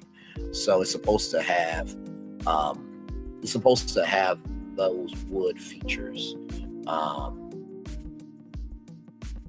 So let me pull it up here. Let me pull up this photo. And like I said, I'm sure the film is going to be great. I have no doubt about that. When I tell you that I really do care about this industry, like, you see the detail on his face there, and then when we go back to this, how it's just smooth, like, just, I mean, and wait a minute, let me see something. Even his nose is different. Yeah, even his nose doesn't have the wood grain feature. So yeah, this is different. This is different for sure. So let's look at the comments here and see what the mirror. Were you shading Zendaya when you said Ed Zendaya? Damn. Are you serious? Y'all, they put it on YouTube Kids. They put it on YouTube Kids. Are you serious? Now, Universal Pictures, can we talk? Can we talk for a minute? Girl, I want to know what you thinking. And believe me, I'm not singing. But like, here's the thing: 5,753,601 views. Right? This came out one day ago on trending, but the comments are turned off. Why are the comments turned off? If anything, you should allow the fans to have critique of this. Because believe me, I am sure if I type it in on YouTube right now, that's what we're about to do right now live. If I type it in on YouTube, I'm sure that there are people already talking about it. Okay, so here's somebody here. So let's watch this here. Austin the Brimstone. So let's watch Austin the Brimstone and see what he has to say. Like, because here's the thing: you're taking out, you're taking the wind out the sail of this great announcement. So here. Hello, my ogres, progresses, and fairy tale things. If you don't know, I'm a pretty big Shrek fan, and Shrek is kind of a huge I would dealio say so. for me. So this morning I was at work, and I had a 9-hour shift today. And I work at a place that does not have internet at all. We have like a little bit of internet. You can get like a text or a website in, but you're not gonna get a video. But I did get one text from my mother, of all people, on my break, who said, "I assume you've heard what's happened." And that was a very ominous text. And I'm like, oh no, this is either a death in the family, or it could be a big celebrity death. There's been a lot of celebrity deaths this week, or the Shrek 5 trailer. And lo and behold, the Shrek 5 trailer has dropped. Now, I have not been on the internet once today, so I do not know anything about this trailer. I have made several videos speculating on what it could be. Remember the whole Masked Singer Shrek night, how big of a letdown that was? It's kind of weird that like a week after that, heck, less than a week, right? Because it's Wednesday, yeah, a full week, exactly. We're now getting this trailer. Was it intended for that? I don't know, but let's just get right on with it. Please join me for your viewing pleasure. And wait a minute, right here, they cut off the cons because they knew they would get dragged for the B team, for them the B team do the animations. So we're going to watch some videos because people are reacting. And listen, I just gave actually Aries Girl Podcast, Samoan Queen, Who Said That, Linnell Stiller, all of y'all know how I am about media.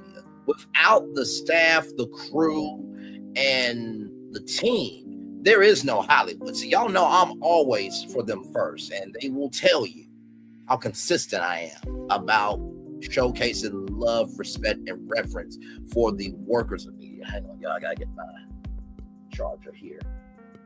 Because I really do believe without them, there is no Hollywood. Like, even though with Brainley's Virtual Tour Live, even though it's just me, it takes, all of y'all.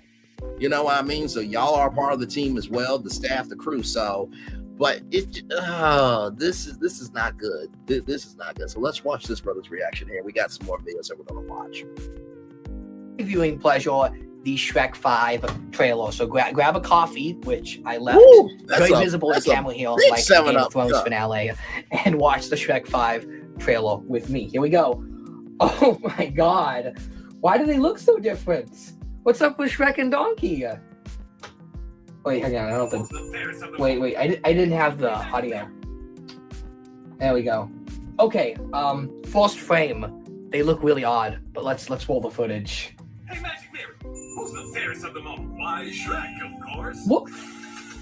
Memes? Who's making this stuff? Oh my God, they look so. Yes, of course.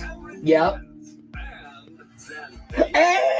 Hey! Oh my God! Well, if you're a viewer of this channel, we've been talking about Zendaya all week, and she is Felicia, Shrek's daughter. Okay, it's good to know that all the videos I made last week are not instantly outdated, because they did all those speculation videos, and this drops, and I'm like, great, I'm going to be wrong about everything. Woo.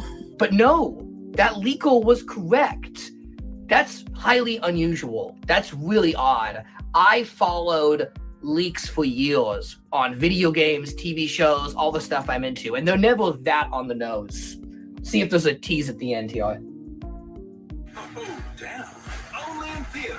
Christmas 2026. Oh, it's going to be such a long wait. But you know what? Let's go back to the beginning. So the first most noticeable thing is the art style is really, really different. Now, after Puss in Boots' Last Wish, I figured that there would be an art style, not only because Puss in Boots made a lot of money, and one of the reasons why is that film looked so good, and also to differentiate it from the original Shrek quadrilogy.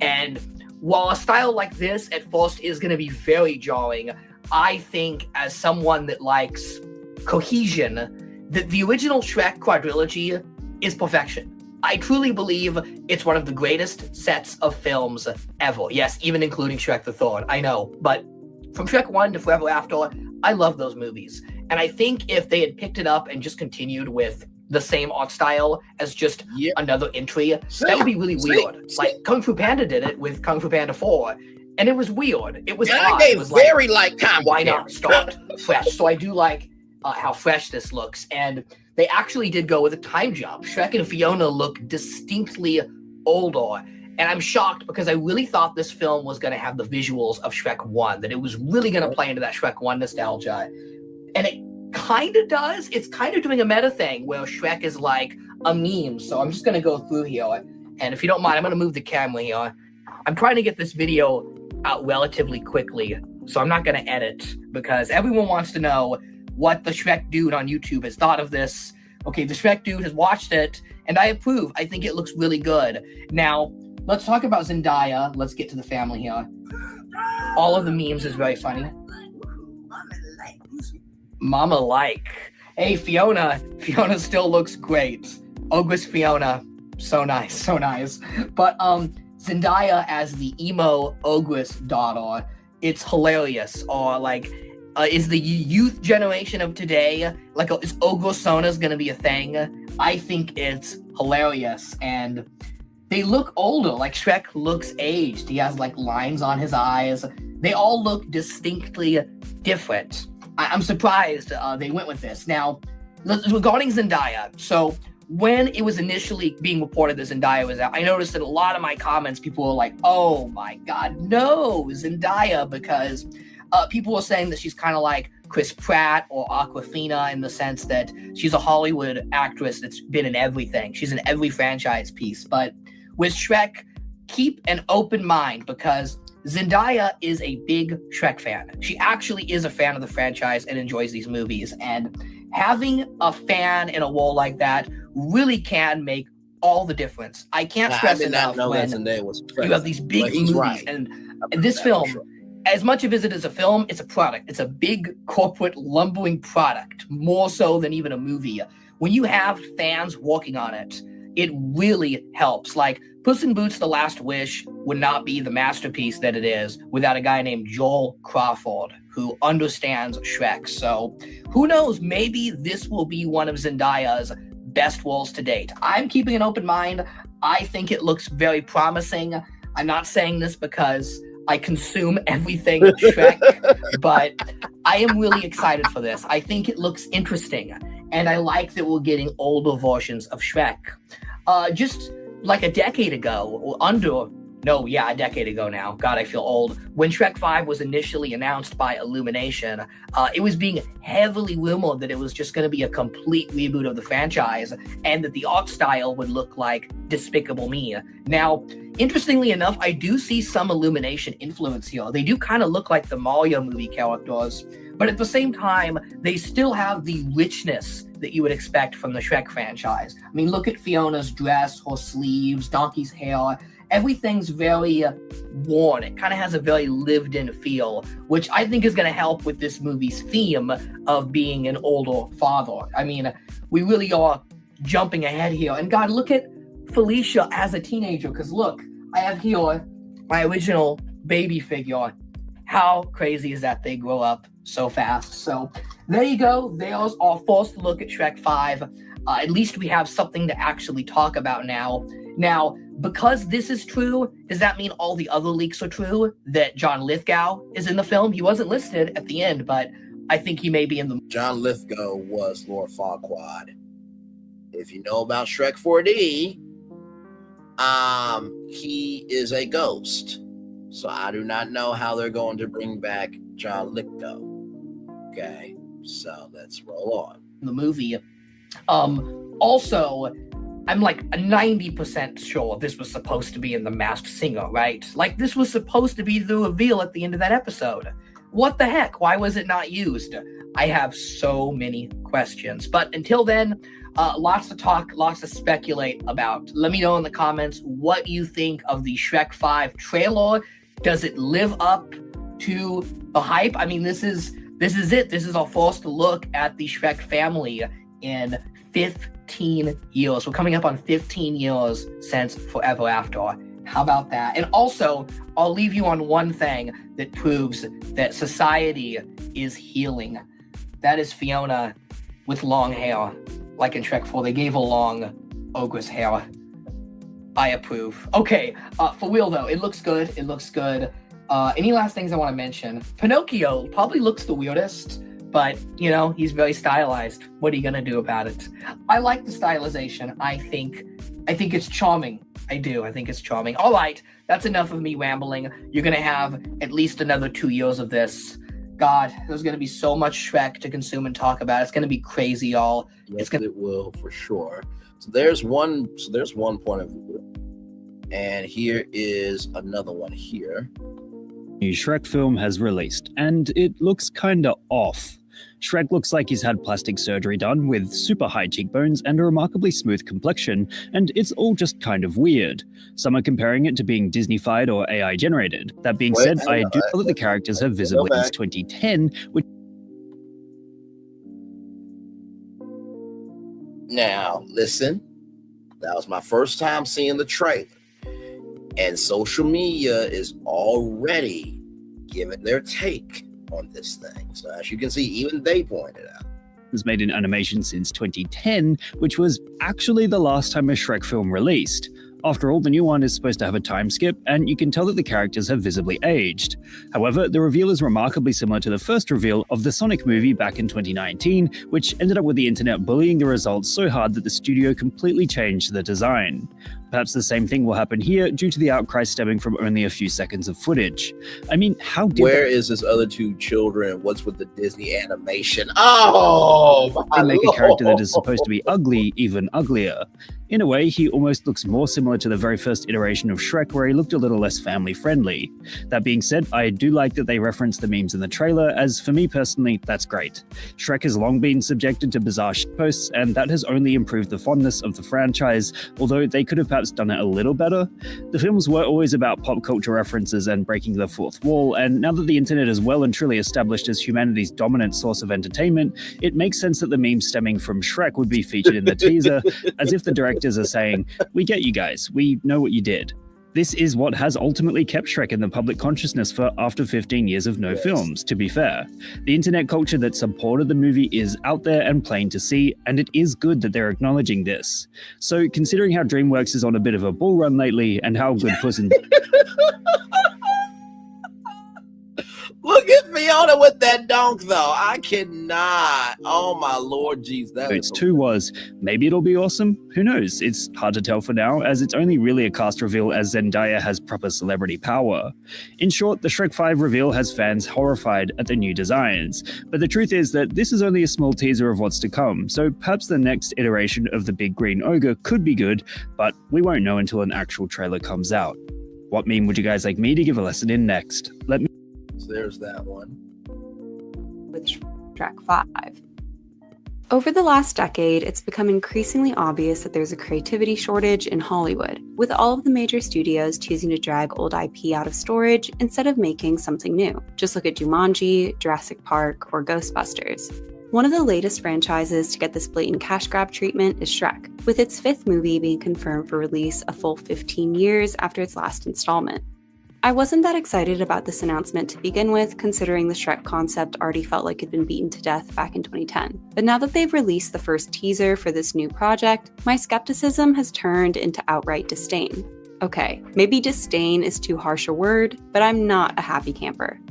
To those of you getting ready to type, "You're an adult, these movies are made for kids." Children deserve good movies. That expectation is what gave us so many amazing animated films in the past, and The Wild Robot, Into the Spider-Verse, Wolfwalkers, and The Boy and the Heron prove it can still be done.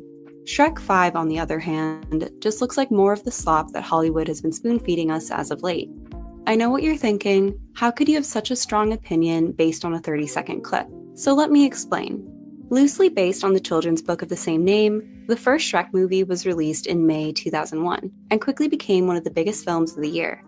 With its grumpy protagonist, unusual love story, and pop culture references, Shrek subverted expectations of the fairy tale genre and had an immeasurable impact on the animation industry, cementing the shift away from 2D and setting a new standard of adult humor and kid-friendly stories. Not to mention, it was also one of the first times that Disney had some real competition, signaling to other studios that there was no longer a monopoly on the medium, resulting in a huge increase in animated films in the years that followed. The popularity of the film led to the release of a sequel in 2004, and against all odds, Shrek 2 wound up being just as critically and commercially successful as its predecessor. Then CEO of DreamWorks, Jeffrey Katzenberg, decided to continue riding this neon green wave and immediately got to work on a full-blown Shrek franchise.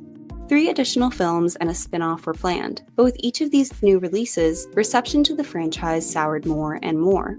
Instead of the planned 5-film arc, the main Shrek storyline ended in 2010 with the 4th film, Shrek Forever After. And after the release of the spin-off film, Puss in Boots, the following year, the entire franchise was put to rest. Although DreamWorks insisted that they were still trying to find a way to continue the story, the franchise remained in limbo for several years until 2016 when NBC Universal purchased the studio and all of its IP. They immediately announced plans to revive the Shrek series alongside some of DreamWorks' other dormant franchises, and Chris Meledandri was brought on to oversee these plans.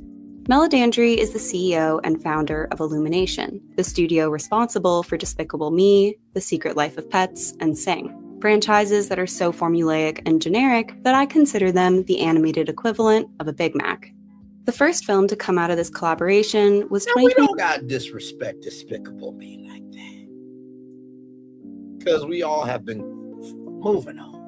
2022's Puss in Boots: The Last Wish, and unlike most, I wasn't a huge fan. Now, I did like a few things, like the dark humor and Puss's acceptance of his mortality, but the pacing and new characters just weren't for me. My biggest issue with The Last Wish was actually the art style and animation, which honestly wound up making me feel queasy at some points. And I don't know why, because I didn't mind a similar effect in Spider-Verse.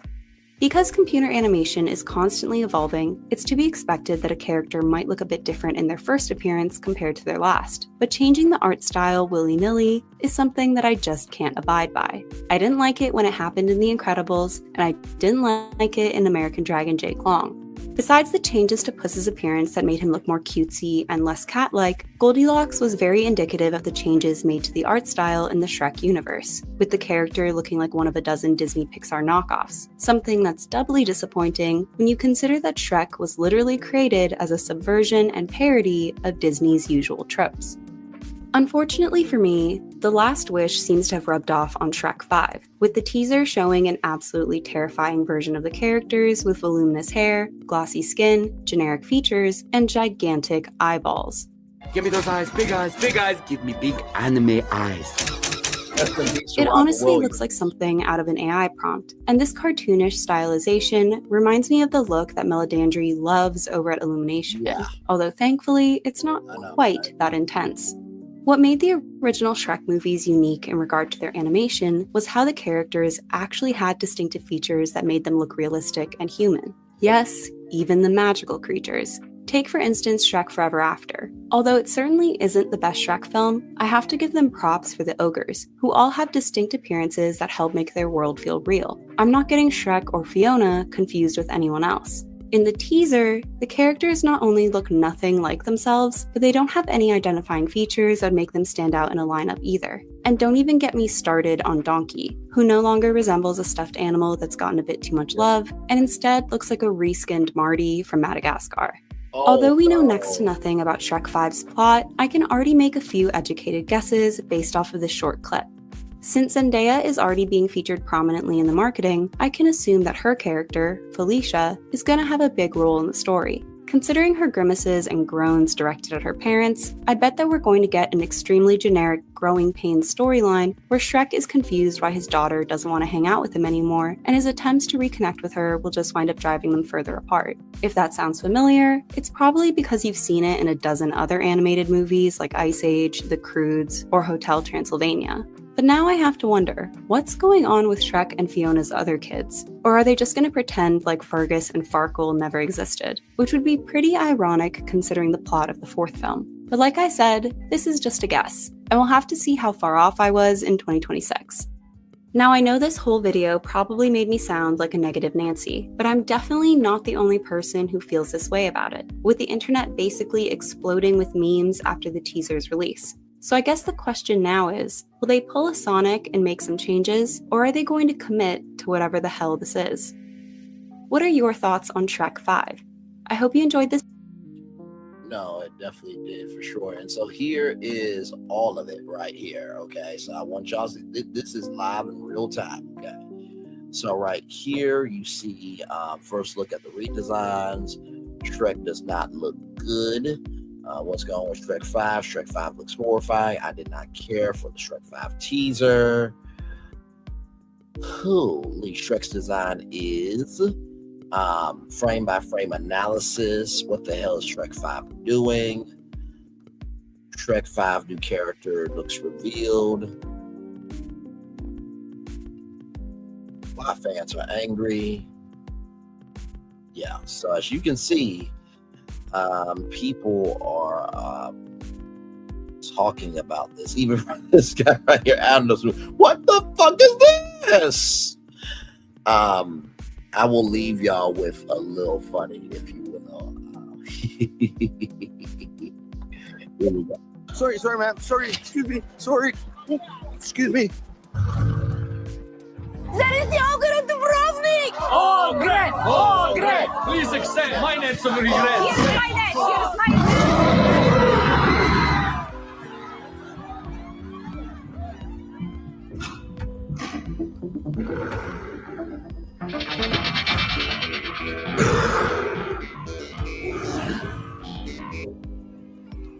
I've got this one, laddie. I'm the real ogre of Dubrovnik. Now get out of my swamp! And stay down! And then I saw her face. Thanks, Shrek. You're welcome, laddie. I'm a believer. How cool was that? That was in the Kevin. which was a show on Netflix there. So I do hope the best for Shrek 5, but I don't know from what it's looking like. It's not looking good. It's not looking good. More Virtual Tour Live coming up right from the space right here and right now. All right, y'all. Here we go from Essence Magazine. Essence Hollywood House 2, Aldina with Love returns to uplift Black creators and strengthen community impact, featuring Rama Mohammed, Kev on Stage, D Smoke, and the cast of All American, hosted by Scott Evans. Essence is proud to return. By the way, this comes to us from Black PR Wire. Essence is proud to return with the 6th annual Essence Hollywood House to Aldina with Love, a premier gathering dedicated to amplifying Black creatives in the film and television industry, set to take place on Friday, February 28th, 2025 at City Market Social House in Los Angeles.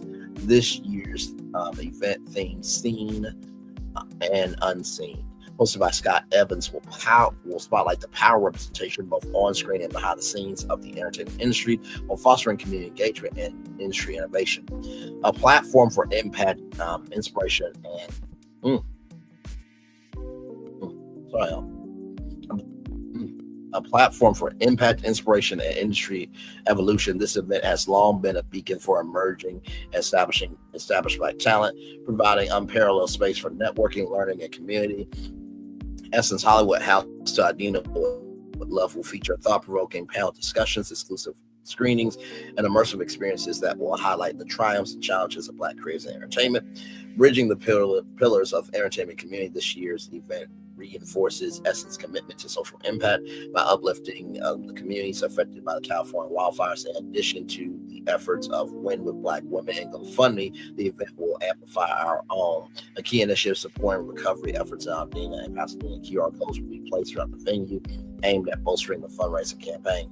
The venue will also serve as host to the Aldina Pasadena Legacy installation presented by AT&T Dreaming Black, a tribute to the history, resilience, and progress of these communities, designed as an immersive experience. It features large-scale imagery, interactive storytelling, and digital engagement tools. Visitors can explore historical timelines, contribute personal reflections, and support rebuilding efforts through a dedicated fundraising initiative. Showcasing a commitment to uplifting and supporting Black creators and communities, Essence remains steadfast in its mission to support and amplify Black voices across all areas of entertainment. Essence Hollywood House to Aldina with Love is designed to equip attendees with valuable tools, resources, and connections that will help them navigate the industry while fostering a strong sense of belonging and empowerment. Attendees will have the opportunity to hear from some of the industry's most influential figures, including renowned actors, directors, writers, producers, and cultural change makers through panels including Lights, Camera, Content on the future of storytelling, a deep dive of how digital creators are reshaping Hollywood, transitioning from social media influencers to major industry players like Andrea Okiki and Kev on Stage. Warner Bros. Television presents All American, tackling authentic Black stories and exclusive conversation, offering a sneak peek of what's next for the show's beloved OG and next generation characters, providing behind-the-scenes insights into the show's cultural relevance, character evolution, and themes that continue to resonate with fans, featuring Nishi Okoye Carroll, Michael Evans, Billing, Greta Onogu, Breezy, which if you don't know Breezy, she was from Empire, and Alexis Chaz. Let's talk about LA Preserving Our City, presented by AT&T Dreaming Black.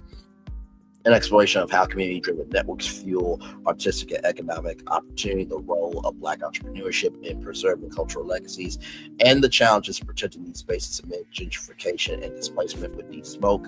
Costume and culture, the art of styling Black stories, a conversation exploring how costume design work shapes the visual language of film and theater, with award-winning Center's costume designer and Black Panther costume designer Ruth E. Carter in Center's star Wumi Ozuku.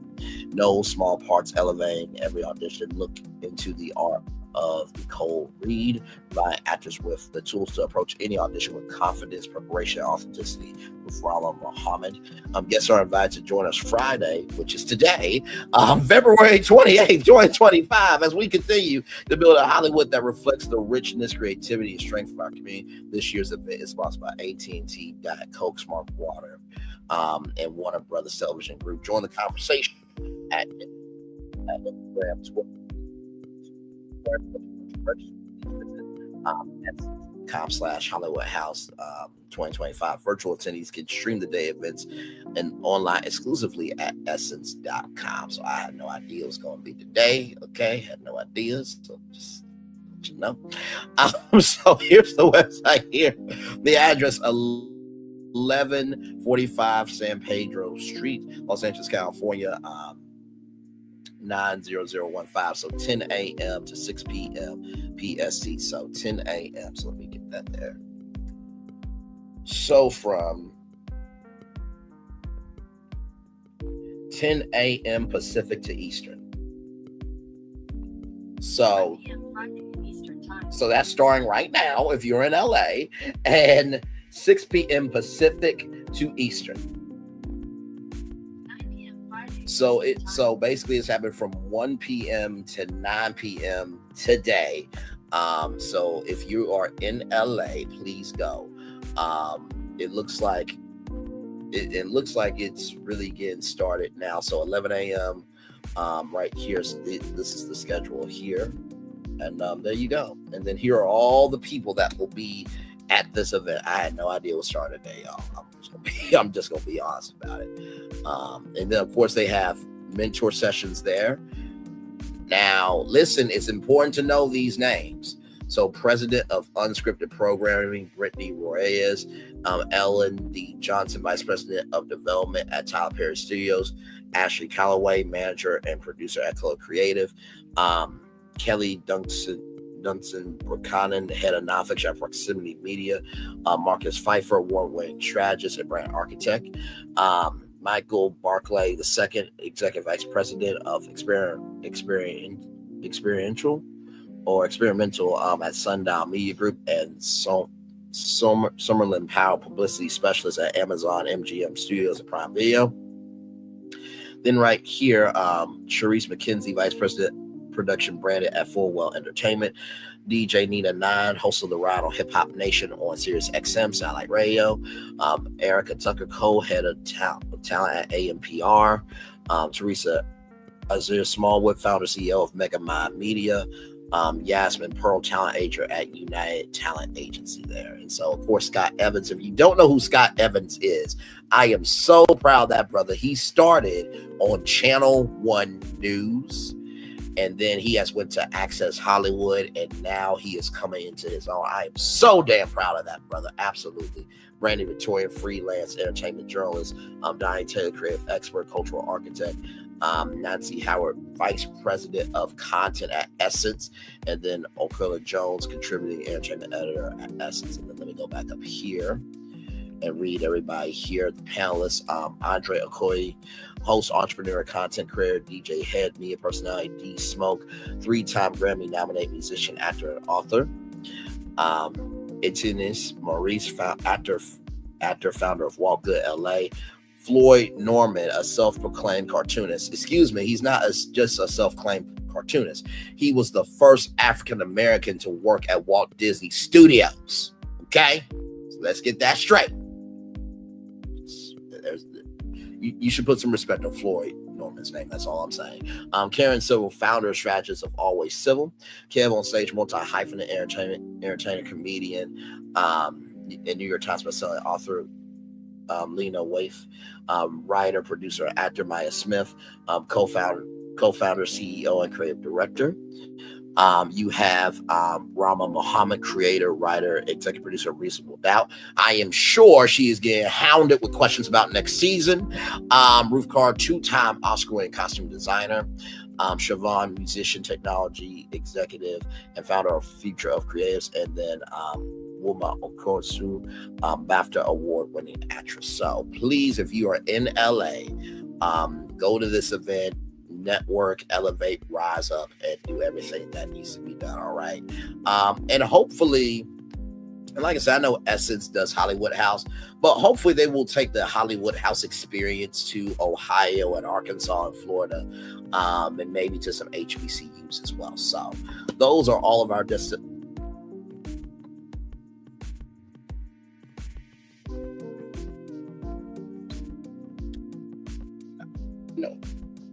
Give me a moment. I'll be back.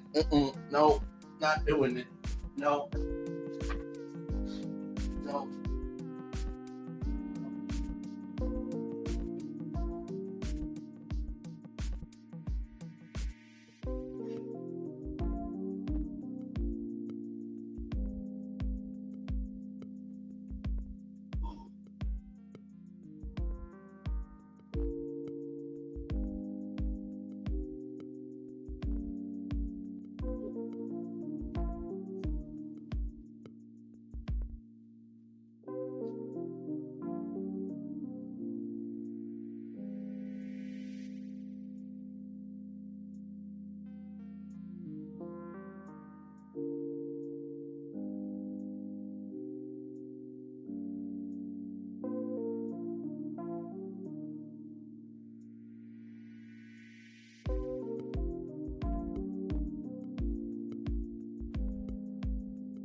Okay, I just needed a moment.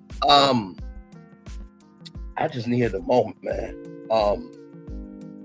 Good afternoon. Okay. Thank you very much.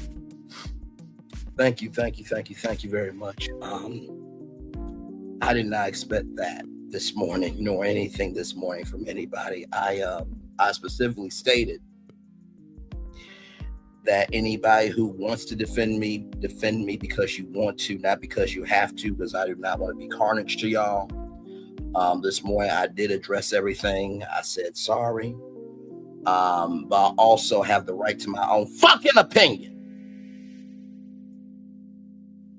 And I try my very best to practice civility all the time. And that's what happened when I went over there. I was not trying to be an intruder to Truty. I was like, listen, I have my feelings. Of course, everybody has feelings about all of us as public figures, but because it was the end of a sector, and because I have moderated for Melody's 8-hour TikTok lives, which if y'all have seen me on those lives, I get tired, okay?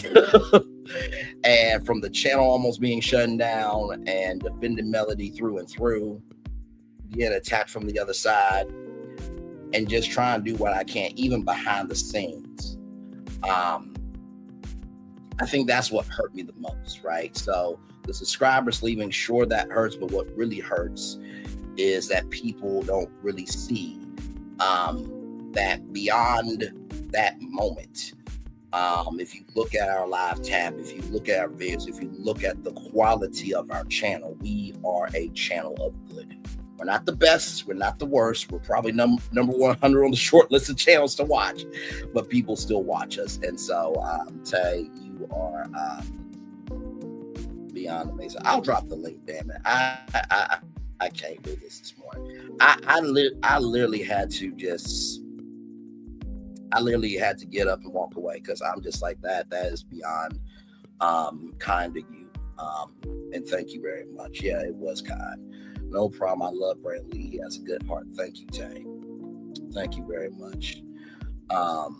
Yes, we do know you, that you meant no harm. Absolutely. Absolutely. And this is the thing too, like, I did not get sent a link by anybody. Can we all get that straight? Let's all get that straight. Now, I don't know how many people are on YouTube, but it's literally that easy to drop a link like that and click the link. Okay. I did not get sent a link. No, you're good, Tay. You're good, my friend. You are absolutely fine. I'll be back tonight at 6 p.m. For Married to Medicine, my friend. So you are fine. The fact that you are even here means so much. And like I said, it's gonna be a rough few weeks. And it's gonna be a rough It may be a rough month, but also too, I know that it's only rough if you make it rough. So I have apologized if anybody feels the way they feel about me.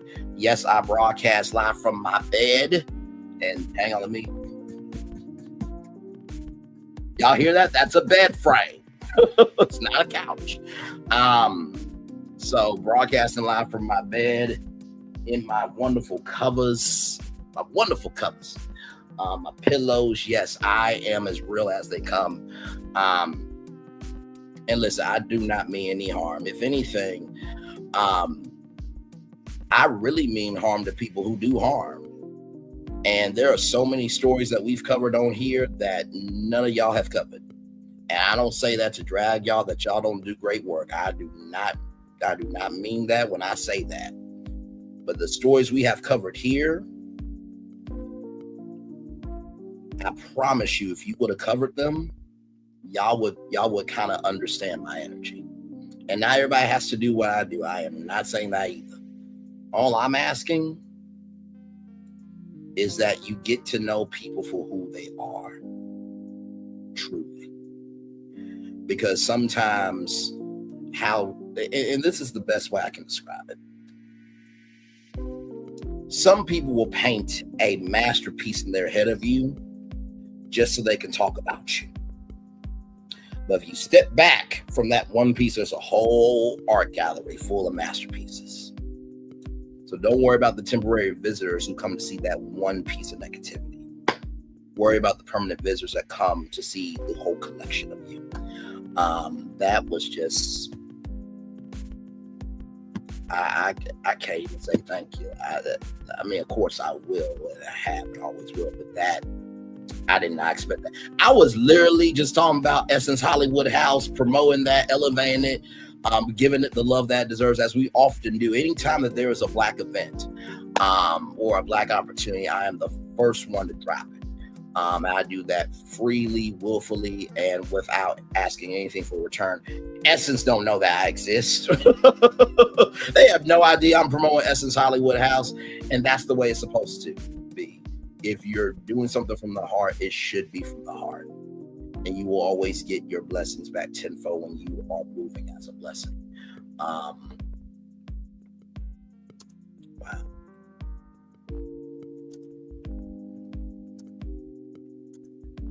Now, I did see this part here. Now, I don't know if you guys knew this.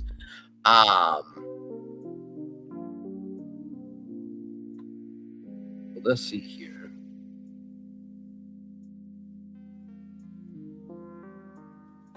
Okay, so I saw this meme of this guy. Let me see here. Now I shared it on my, I shared it on my Facebook. I shared it on my face because I thought it was a real fact, but turns out this has been around for a very, very long time. Let's see here.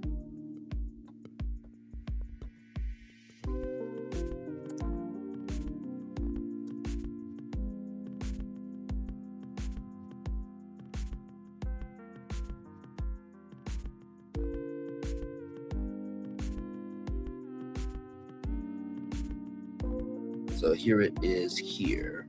So if you see this meme, so maybe this is the positive news story of the day. Utilizing the power of information to bring some, clarity, connection, context. Oh man, I'm still just blown away by that. Here it is here from Breast Trust of India right here. Man in viral video was not Vicks Vapor Rub inventor. Social media post shared with misleading claim. A Twitter user shared a African-American man claiming he was Luther Richardson, the inventor of Vicks Vapor Rub, a widely used cold reliever ointment, who invented the lotion when his 3 kids were sick. In its investigation, PTI fact check found that the man in the photo was not Lunsford Richardson, but a entrepreneurial tobacconist named Lunsford Lane. Lunsford Richardson created Vicks Vapor Rub out of love and concern for his 6th son, Smith Richardson. So let me So let me pull up Lunsford Richardson. So this is the person here. Lunsford Richardson, who actually founded Vicks Vapor Rub. So I just wanted to point that out. I shared it on my Facebook.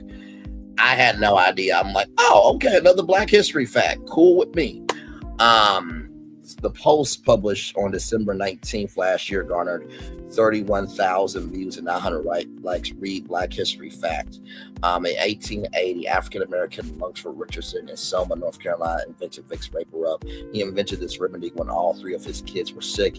Living in Greensboro, North Carolina, Richardson thought that his brother-in-law, last name Joshua Vick, had catchier sound than its own. Richardson has been credited for the invention of headache powders. Thank you, Mr. Richardson. So here is the shot right here. So if you see this is not true. Okay, so this is the person here who invented Vicks Vapor Rub. So positive news story of the day, that, you know, there are people out here doing most. Okay. And listen, I would not be surprised if a Black person did invent some pharmaceutical solution, because we operate the culture. You know what I mean? So, are y'all able to see it? Hang on. I wasn't able to see that. See, that's how live I am. So here it is here. Like I said, here is the post here. So if you see this post is not true. This is the person right here who invented it. Okay, so just want to just give y'all that positive news story. Positive news story of, while this man did not invent it, he is a tobacconist entrepreneur. And so he goes to show, back in the day, you know, Black people with cigars, we knew what we were doing. So there's your positive news story of the day there. I'm gonna turn on my camera now because we've done the whole show for over 2 hours. Like I said, I am beyond humbled right now. I am beyond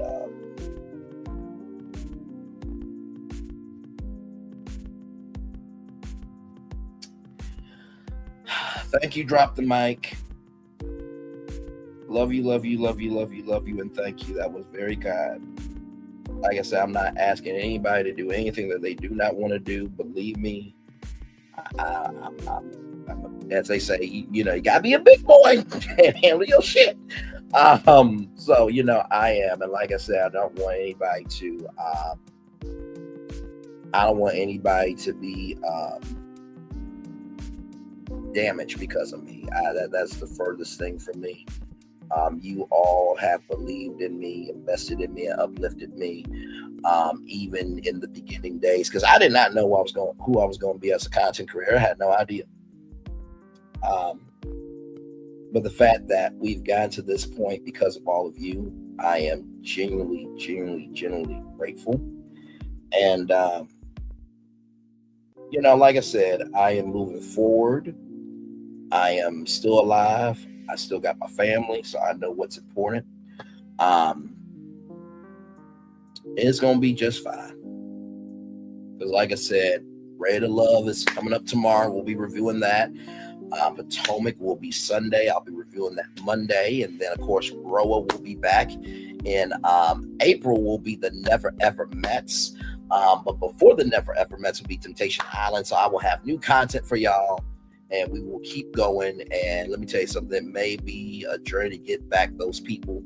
But, you know, it's all good. And like I said, your truest legacy is how you move as a person. And if you really want to know how somebody is, I said this to y'all, so I'm taking my own advice. If you want to know how somebody is a healed person, look at their actions as a healed person. If you want to look at somebody who is broken, look at how they move in their brokenness. And I am moving with love, grace, and space for myself. I'm moving in love, grace, and space for all of you who decide to unsubscribe. I'm even moving in love, grace, and space for True T. Because at the beginning and end of the day, society does not want us around, so it makes no sense to add fuel to the fire. to hate a black woman, because all we got is each other. And I'm not saying that to get sympathy points at all. I'm saying that because it's true. Like I said, I come from the state where 9 black kids went to school so we could all get education. And, I heard about my state, Arkansas. I got people from Arkansas. They don't act like that. Arkansas is now a monolith. And Arkansas is also the home of Ebony and Jet magazine. It's the home of Walmart. It's the home of Dave & Buster's, where you get your rice from, Riceland, Arkansas. The original announcer of Soul Train was from Arkansas. Original Sandman Sims, the Sandman from Showtime at the Apollo, is from Arkansas. Al Green is from Arkansas. So I am very proud of my damn state. So I want to get that very clear. And, like I said, I know that right now everybody is going to move the way that they want to, but just get to know people for people. Just get to know people for people. You know what I mean? And also, too, I want to mention this, too. Because, like I said, I always utilize the power of media to showcase who we can be. And I know that this was used to be a and so I'm gonna come on camera for this. I know that this was used as an insult to me. It's fine. Put it dark. So Radio is a 2003 American biological sports drama directed by Mike Tomlin, inspired by the 1996 Sports Illustrated article, Someone to Lean On by Gary Smith. The article and movie are based on the true story of TL, a high school football coach, Harold Jones, Ed Harrison, a young man with an intellectual disability. You notice how I said intellectual disability. So it still had intellectually in this film, right? James Robert Ray, Kennedy Coominger Jr., the film stars Deborah Winger and Alfred Woodard. It was filmed primarily in Walboro, South Carolina.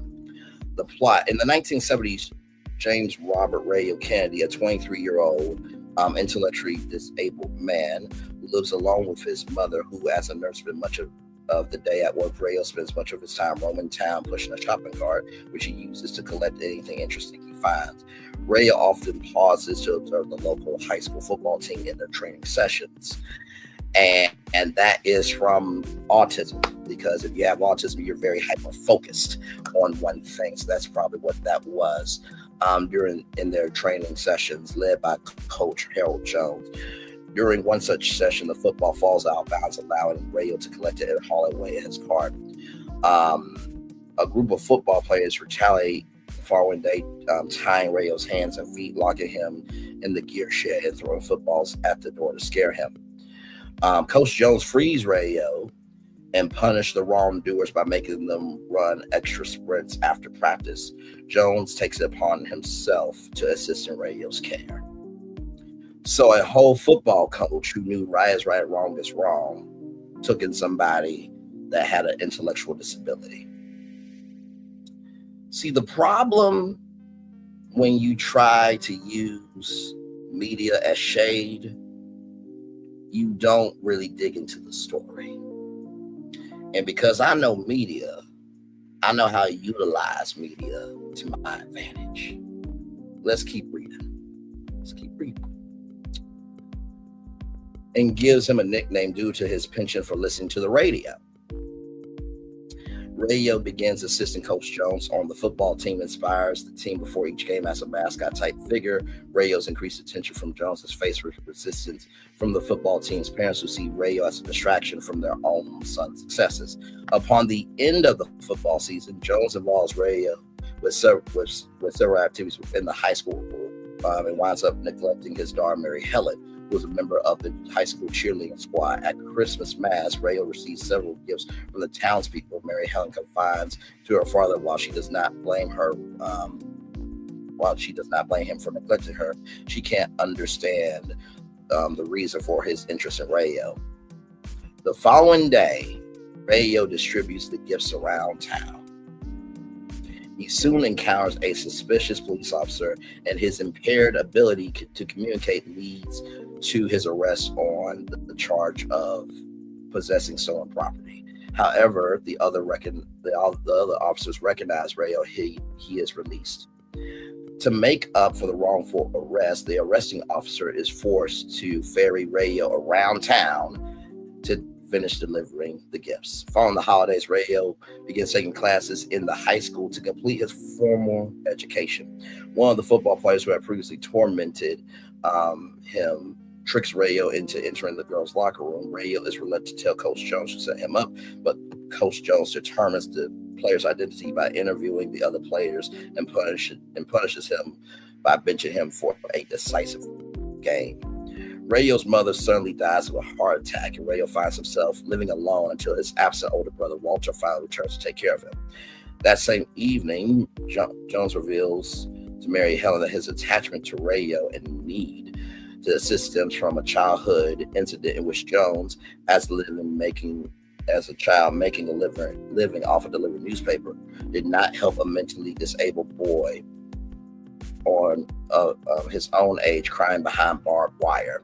The death of Rayo's mother pressure from the school board to have Rayo put in a specialized institution strengthens the association between Coach Rayo and Coach Jones is further blamed for the team's inability to win.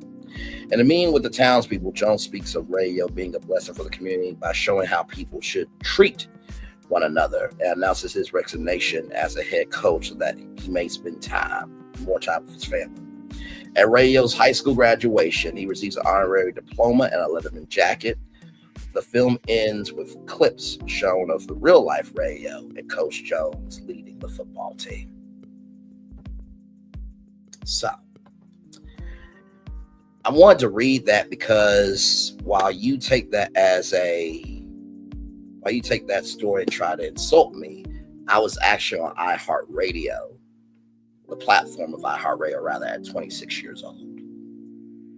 I come from the world of radio broadcasting, where without radio, I would not be the brain lead I am, because I was shy, I was awkward, and I am out of place. I was out of place. I still am out of place, as we can tell. But Tom Joyner, Steve Harvey, Ricky Smiley, The Breakfast Club, Big Boys Neighborhood, Wendy Williams, many, many great radio legends. And I'm going to mention another film as well, called Wonder. And I want to shout out my sister for bringing me this movie. It is a book. I never read the book. And my sister, she told me about it for years and years and years and years. And so I want to share this film with you real quick here.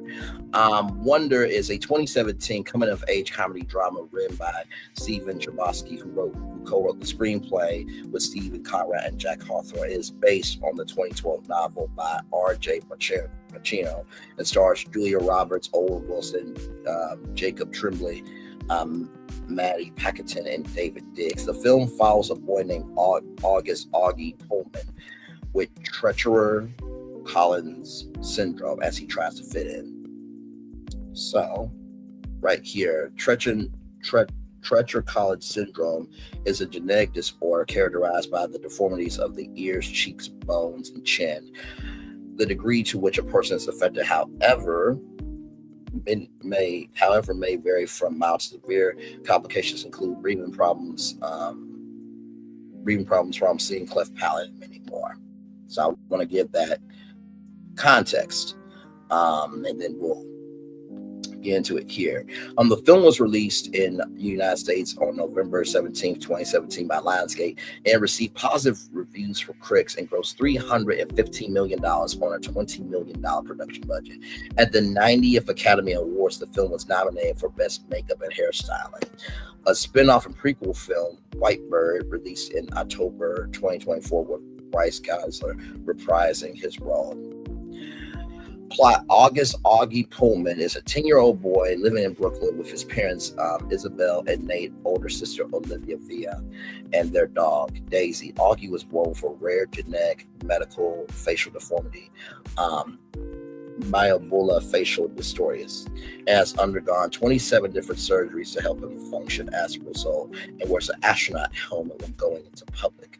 Augie has been homeschooled by Isabel, but as he approaches 5th grade, she and Nate decide to finally enroll him in Preacher Prep, a private middle school. When the school year begins, Augie is ostracized, but soon forms a close friendship with his classmate Jack Will, who he previously met during a tour of the school. While Halloween, Augie dresses as Ghostface from the previous year. When Daisy ruins his planned Boba Fett costume, while entering his homeroom, Augie overhears Jack, who does not recognize him, joining Julian Abrams, the class bully, and his friends Almas Krusty, Niles Normally, and Jenny Joplin, making fun of Augie behind his back. Augie feigns sick for forcing his mother to abandon her mother Day with Via to pick him up. Though she's hurt, Via convinces Augie to go trick-or-treating with him, as she has been rejected by her own best friend, Miranda Navas. Augie begins avoiding Jack and forms a new friendship with another classmate, Summer Dawson, confiding in her about his split with Jack. When Jack eventually asks Summer why Augie's avoiding him, she says Ghostface. Jack realizes his mistake and resolves to make up to Augie by being his partner for the science fair instead of partnering with Julian Amos. When Julian confronts Jack about it, calls Augie a freak, they get into a fight. Outraged, Julian ends his friendship with Jack. Jack is suspended for 2 days. The principal, Mr. Lawrence Tushman, reads Jack's letters about defending Augie. Jack then apologizes to Augie via Minecraft, and then they reconcile. Meanwhile, Via has been feeling left out as her parents spend more time looking after Augie than her since Augie was born. Via signs up for the drama club after meeting theater nerd Justin Hollander, with whom she begins a romantic relationship. Via is selected as Miranda's understudy for the lead role in the school's production of Our Town, but opening night, Miranda feigns illness to let Via take her place after learning Via's family's attendance her own is not. Via gives a performance, earning a standing ovation, and reconciles with Miranda. Augie's popularity and circle of friends grow after he and Jack win first prize at the science fair. But Julian and his friends continue to bully Augie. Mr. Tushman confronts Julian and his parents with evidence, including hate notes and a class picture with Augie photoshopped out. Mr. Arns admits that she deleted Augie from the picture, defends Julian's actions, and insists that students should not be exposed to Augie. Despite her threats to pull funding, Julian is suspended for 2 days, forcing him to miss an upcoming nature retreat. As they leave, Miss Abrams declares that Julian will not be back in the fall. However, Julian apologizes to Mr. Tushman, who forgives him. At the nature retreat, Augie and Jack are threatened by a trio of 7th graders from another school, but Amos, Miles, and Henry defend them. Just before Augie's graduation, Nate reveals to him that he put his astronaut helmet in his office and asks Augie if he needs it back.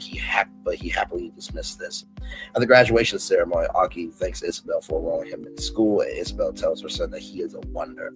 Augie is given the Henry Ward Beecher Medal for his courage and strength throughout the school year. And so right here, Henry Ward Beecher was an American Congregationalist, clergyman, social reformer, and speaker known for his support of the abolition of slavery. His emphasis on God, love, and his 1875 adultery trial, his rhetorical focus on Christ's love has influenced mainstream Christianity.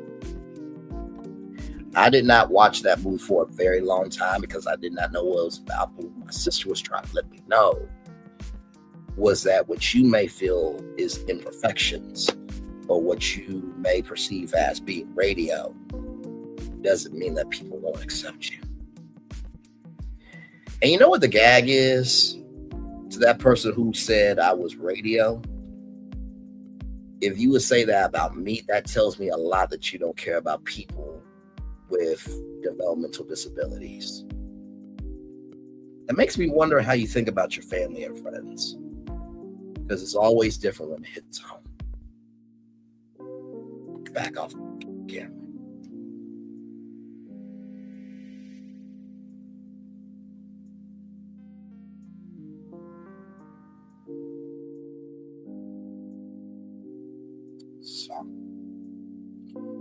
just wanted to get that off my chest. It is all good, y'all. So we're just chilling out now.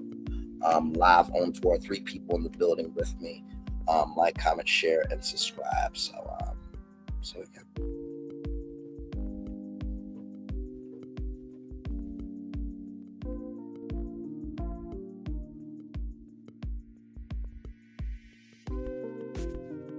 So yeah, just chilling. My Lord.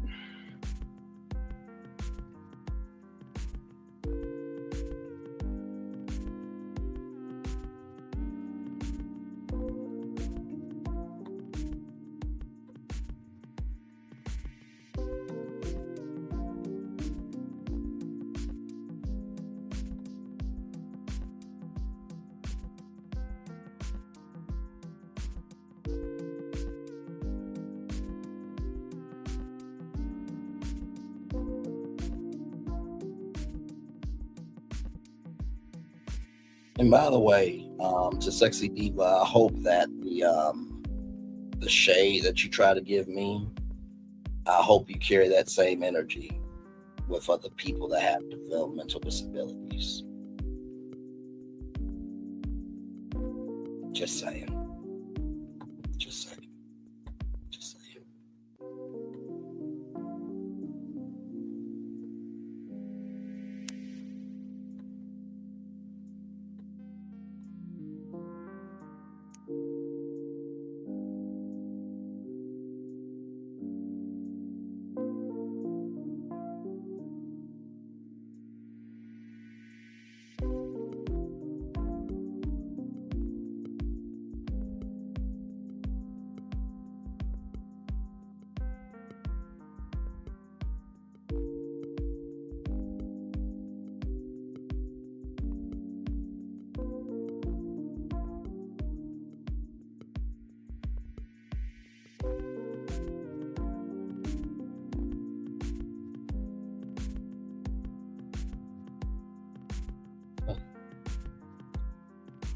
So yeah, y'all, we're just gonna be chilling till the 3-hour mark. Thank you all for being here. I do appreciate each and every single one of you, and we'll be okay. We will. So, like I said, I don't know how much more humbler I can get. I really don't. You know what I mean? So.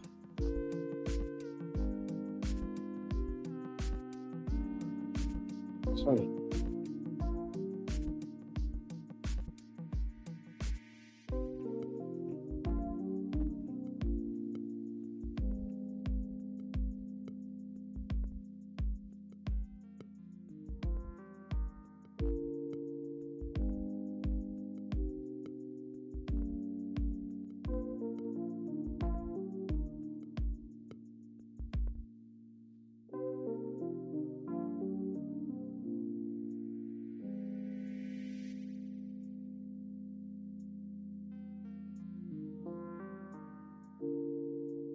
Hey, 4 people, welcome in. Glad to have y'all here. Thank y'all for being here. I appreciate y'all. Thank you, thank you, thank you.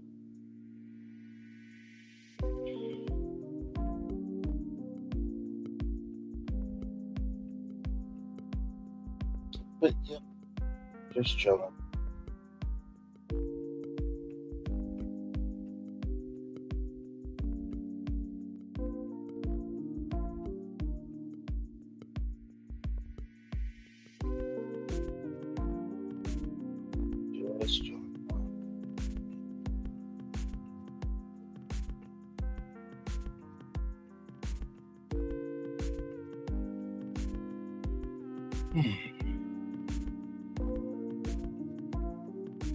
You know, I'm actually proud of today's show. I really am. I really, really am. Because honestly, to tell you the truth, I did not know if I was actually going to do the show this morning, to be real with you. I was debating it back and forth, you know what I mean? But I'm just like, no, you still keep going. You still keep going, you still keep rising, and you be there for who is there for you.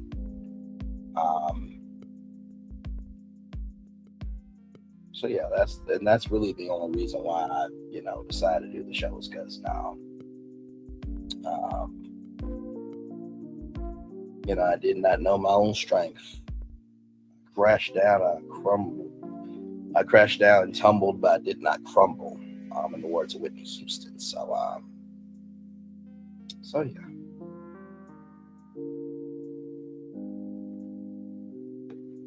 Despite not knowing the details of everything that transpired, I'm glad you did the show. Thank you, my friend. Thank you. I appreciate you very, very much. And like I said, y'all, I am going to be just fine. We will be just fine. I've always said this. As long as you are being embraced, you will be fine. And the fact that there are even people here means so much to me. Hopefully nothing but better things are coming your way. I speak into existence, my friend. I really, really do. I got to figure out how to get me a Netflix subscription because Temptation Island is coming. And oh my Lord, if you have never seen Temptation Island, y'all, we're going to have a good time. I hate the fact, though, that they are dropping all 10 episodes on March 12th. I really hate that because it's like, no, give it to us weekly, build the anticipation for it. But I'm excited about Temptation Island. I love the show. I would never go on it. Never, ever, ever, ever, ever, ever, ever, ever go on it like that. No. If you're already at a crossroads in your relationship, then what is the point of you going on just for the potential of you breaking up on national television? Now, internationally streamed. That makes no sense to me. But, okay, wait a minute. No, give it all to me. I'm a binge watcher. I've never seen that show. Okay, let me see here. Let me see if I can pull up the trailer here from Netflix.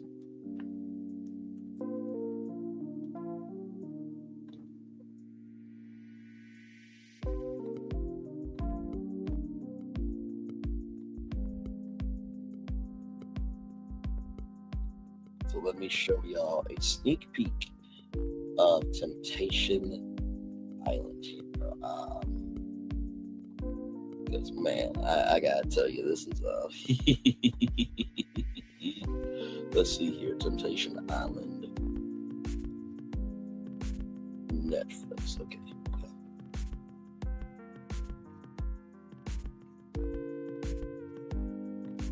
All right, so here is Temptation Island. So we will be reviewing this and make it do what it do here. Here we go. Here's the trailer, y'all.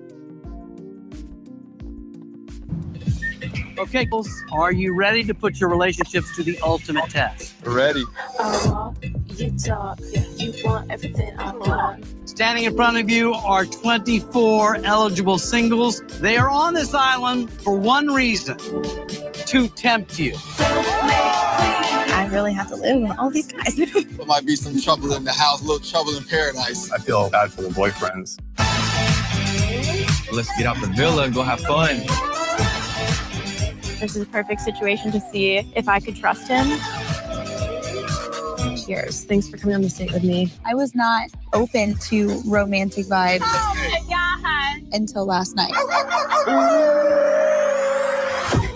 Do any of these fine-ass girls in this house fit my threesome fantasy? Yeah. I genuinely don't think that in the real world he would have ever did this to me. I've already been trying to resist myself. Stop dipping the straw in it like that. Why? You don't like it?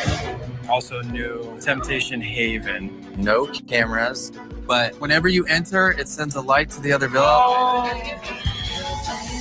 my god. I love this for me. Be careful, be good. Temptation Island is a bit of a risk. You're playing I know that when I come to her in the end, we will choose each other. The connection I feel with you is very real. This is my worst nightmare. We think we know someone until we don't. Do you want to leave together? You want to leave alone? Or have you connected with somebody new? I love you. This journey is meant to give you answers to the questions that you brought to the island. Are you truly meant to be together? I hope that we get through this. Or not? You're playing with fire.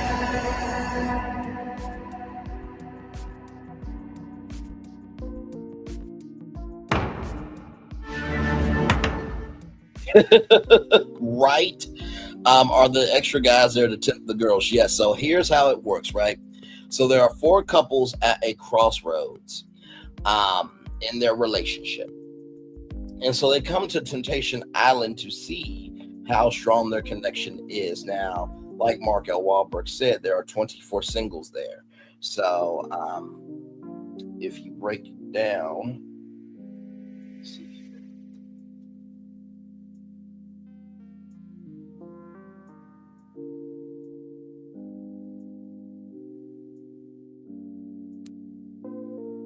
24 divided by 2. So there's 12 guys and 12 girls. So the 4 couples split up. The females live in a villa with single men, and the males live in a villa with single women. And so by the end of Temptation Island, they have to decide whether they are going to go home together. The couple, the man and woman that came together, will they go home together? Will they leave separately, or will they take one of the singles that tempted them?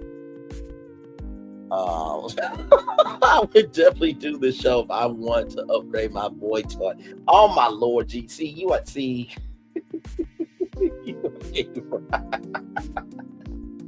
so believe me, we will be reviewing that show. For sure, you know what I mean. So we will be definitely reviewing that. So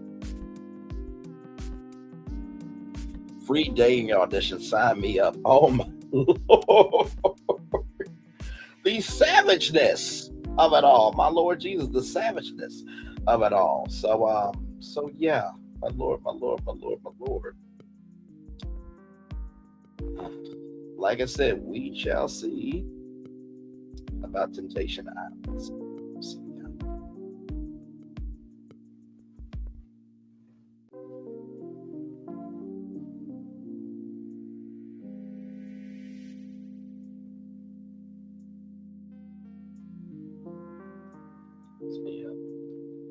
And like I said, thank you so much, Aries Girl, for saying what you said about that still did the show anyway. I appreciate that, because I really was debating if I should do the 11 a.m. show or not. I really was debating. I'm like, you know what? Go forward. You will be fine. If nobody comes, hey, listen, that means you get to be more honest. But if people do come, that means people are still seeing you. So yeah, I appreciate that sentiment. And Wednesday Talk, love you, value, and appreciate you so much for that. You did not have to do that at all. You did not have to do that. So don't let others determine your outcome. You define yourself. You are absolutely right. So I appreciate you for that so much. Thank you. You know what I mean? And I do hope that, this live, it goes to show people, and I only say this for the people that really do rock with me the long way, as they say. I do hope that this show shows people how honest I was, how open I was, and how contrite I was. You know what I mean? So I really do wish everybody well. I really do. As much boldness, bravado, and bluster that I have when I'm live on tour talking about anybody and everybody, I really do have my heart, my soul, and my mind always for people. You know what I mean? Like I said before, I don't know who the 10mm content creators are going to be, but I've always said, whoever you are, regardless of who you are, I'm still going to mention you, because that's a big deal to get into a series. So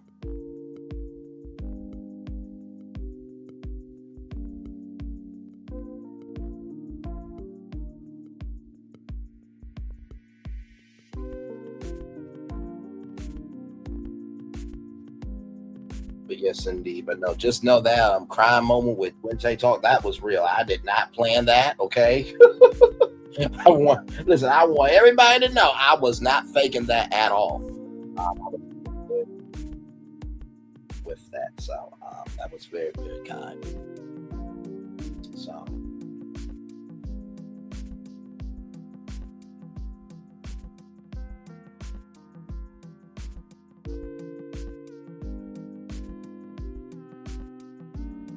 So yeah.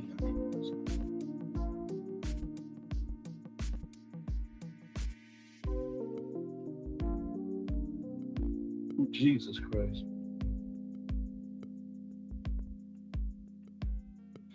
So like I said, tonight we have Married to Medicine, and don't worry, the show's not over. I'm just talking with y'all now at this point. We have Married to Medicine tonight, so I will definitely be doing that. I gotta watch the episode and see where we are. I think the reunion should be coming up for them very soon. And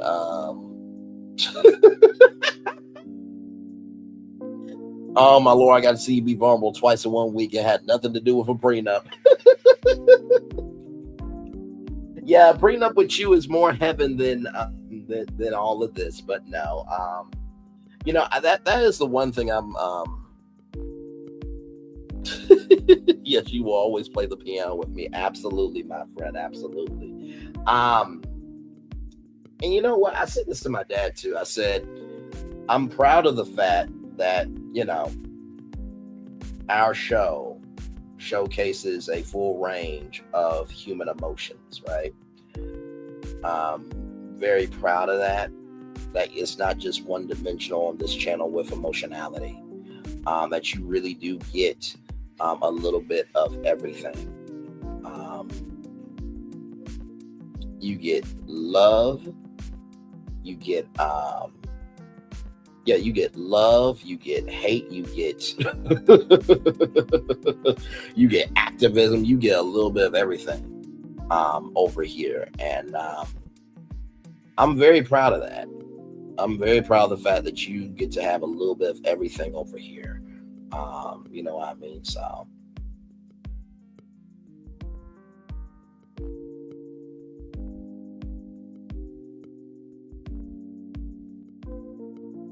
yes. So.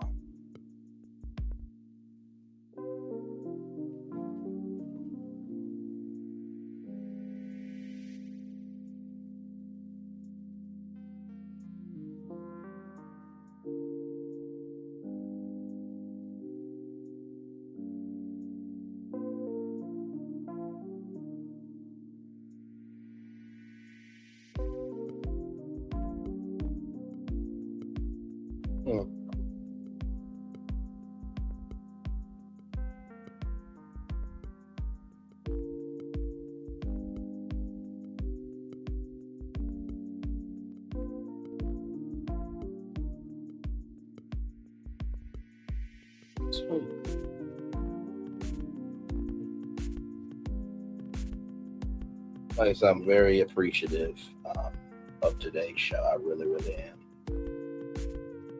So, and not to mention too, like the fact that I showcase it out loud too, I think is very important. You know what I mean? Because so many times in life, when when you're going through anything in life, right? You feel like you gotta walk this way, you gotta talk this way, and I'm proud of the fact that I do wear my heart on my sleeve. Sometimes that can be to my own detriment. But in the same token, at least you guys see it. You guys can feel it. You guys can know that I'm being as honest as I can. So it is all good. Like I said, I have given my honest response to everything. I'll clip out the 25-minute video, giving that response, because I know not everybody is going to watch the show to see it. But I do appreciate everyone for coming over today. I truly mean that. So we're just chilling, y'all. I'll probably hang out with your Aries girl for as long as you can, and then I'll probably get off of here, rest, and get ready to watch Married to Medicine, and then get ready for that review tonight, 6 o'clock. So.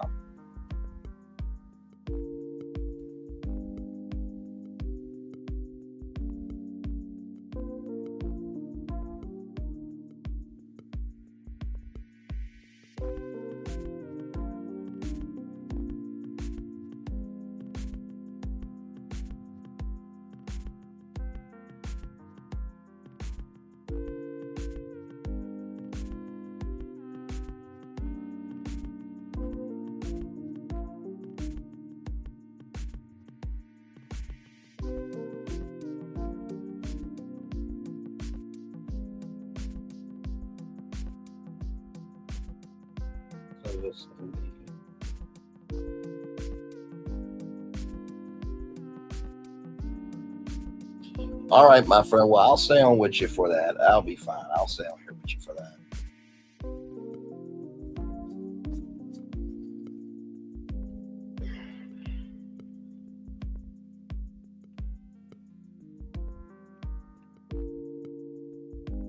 Good Lord Jesus.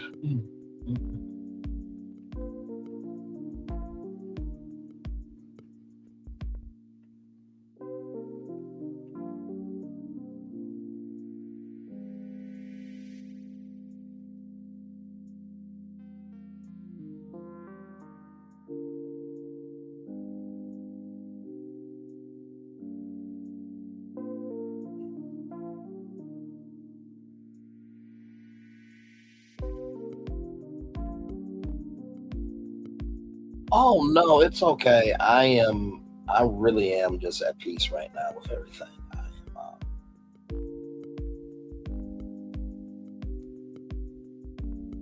I am so good with everything right now. So I know. And thank you for that. I definitely will put myself first for sure. Thank you, my friend. I'm just literally just grateful for today. Truly I am. So like I said, we'll just one step at a time. And I know you are, and I appreciate you very, very much. Without a shadow of a doubt. Thank you. Love you, and embrace you. So, like I said, I'll be here until 2:30 for you. I do not mind. I am literally just resting. It's already a 3-hour show as it is, and we'll be fine. We will be absolutely fine. So. And like I said, I know that I'm putting good seed into the ground because this whole live, I have not really given any bad, negative, or toxic energy at all. This live has been a very smooth live. Not to say that virtual tour live is not smooth, okay? Because it is, but it has its quirks, like everything else in life. But yeah. So yeah, I'll be here with you until 2:30, and then I'll get off at 2:30, and we will just chill here. So I don't mind doing that at all.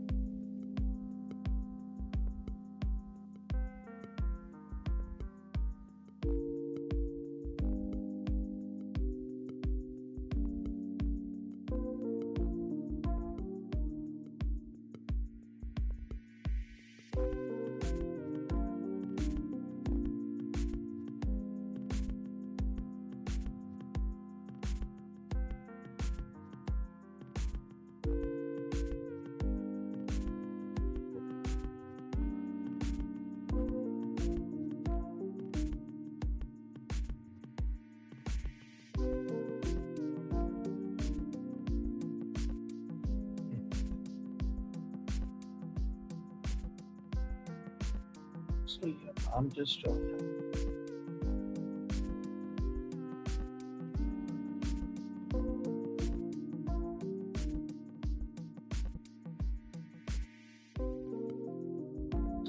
It's no problem. It is no problem. That's what friends are supposed to do, Like I said, I am just grateful to be above ground. And I've always held my head up high, even though sometimes it might be difficult to do it. I still do. So yeah, I don't mind. I really don't. It is all good. And like I said, we'll just put one foot in front of the other. And it may be some work to get us back to where we were, but I believe that we can get back there because we have done more than enough social work, and also too, we have more than enough content that has covered anything and everything, and that's not changing for a damn thing. So yeah. Oh, I definitely will, my friend. I definitely will. I definitely will. If anything, most of my dreams in life is to give back to my mom and dad. They're truly the reason why I'm here. My sister, of course, love her very much.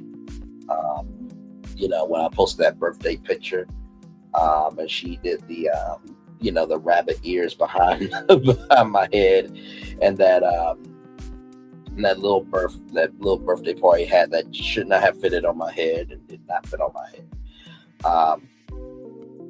My mom and dad are the reason for my joy. So, YouTube is a part of me, but it's not everything. And I know that, promote the numbers very hard and stuff like that. Because for one, I'm proud of the numbers, but also too, more than anything, I am proud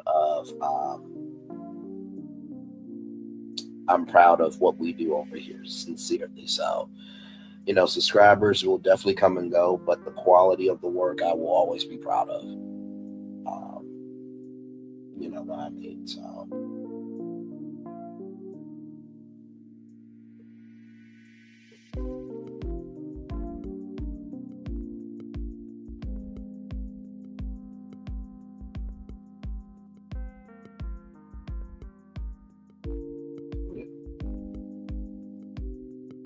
I feel like the story that really got to me today probably was the Joy Taylor story.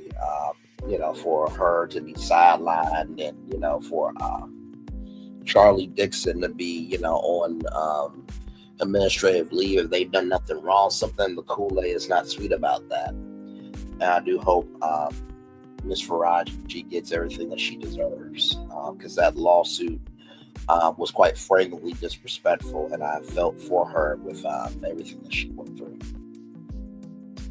for sure. With Shrek 5, like I said, a lot of people are not liking the Shrek 5 trailer.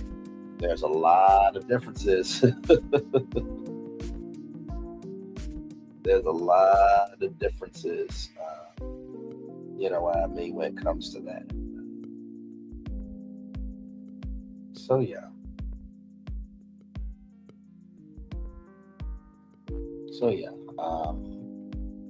But you agree on what? On the Shrek 5 or? And then Essence, with the Hollywood House, please go to it. I did not realize it was going to be today. I did not know. I always try to find those stories, days before, but that just so happened to be the day of. So that normally doesn't happen. So, but either way, I just want you guys to know about that. Oh yeah, Joy Taylor. Yeah, absolutely. I feel like that was so disrespectful, what she did to Miss Faraji by saying I need a black hairstylist, but then you fired them too. So it's just like something has to be sweet in the Kool-Aid for you to be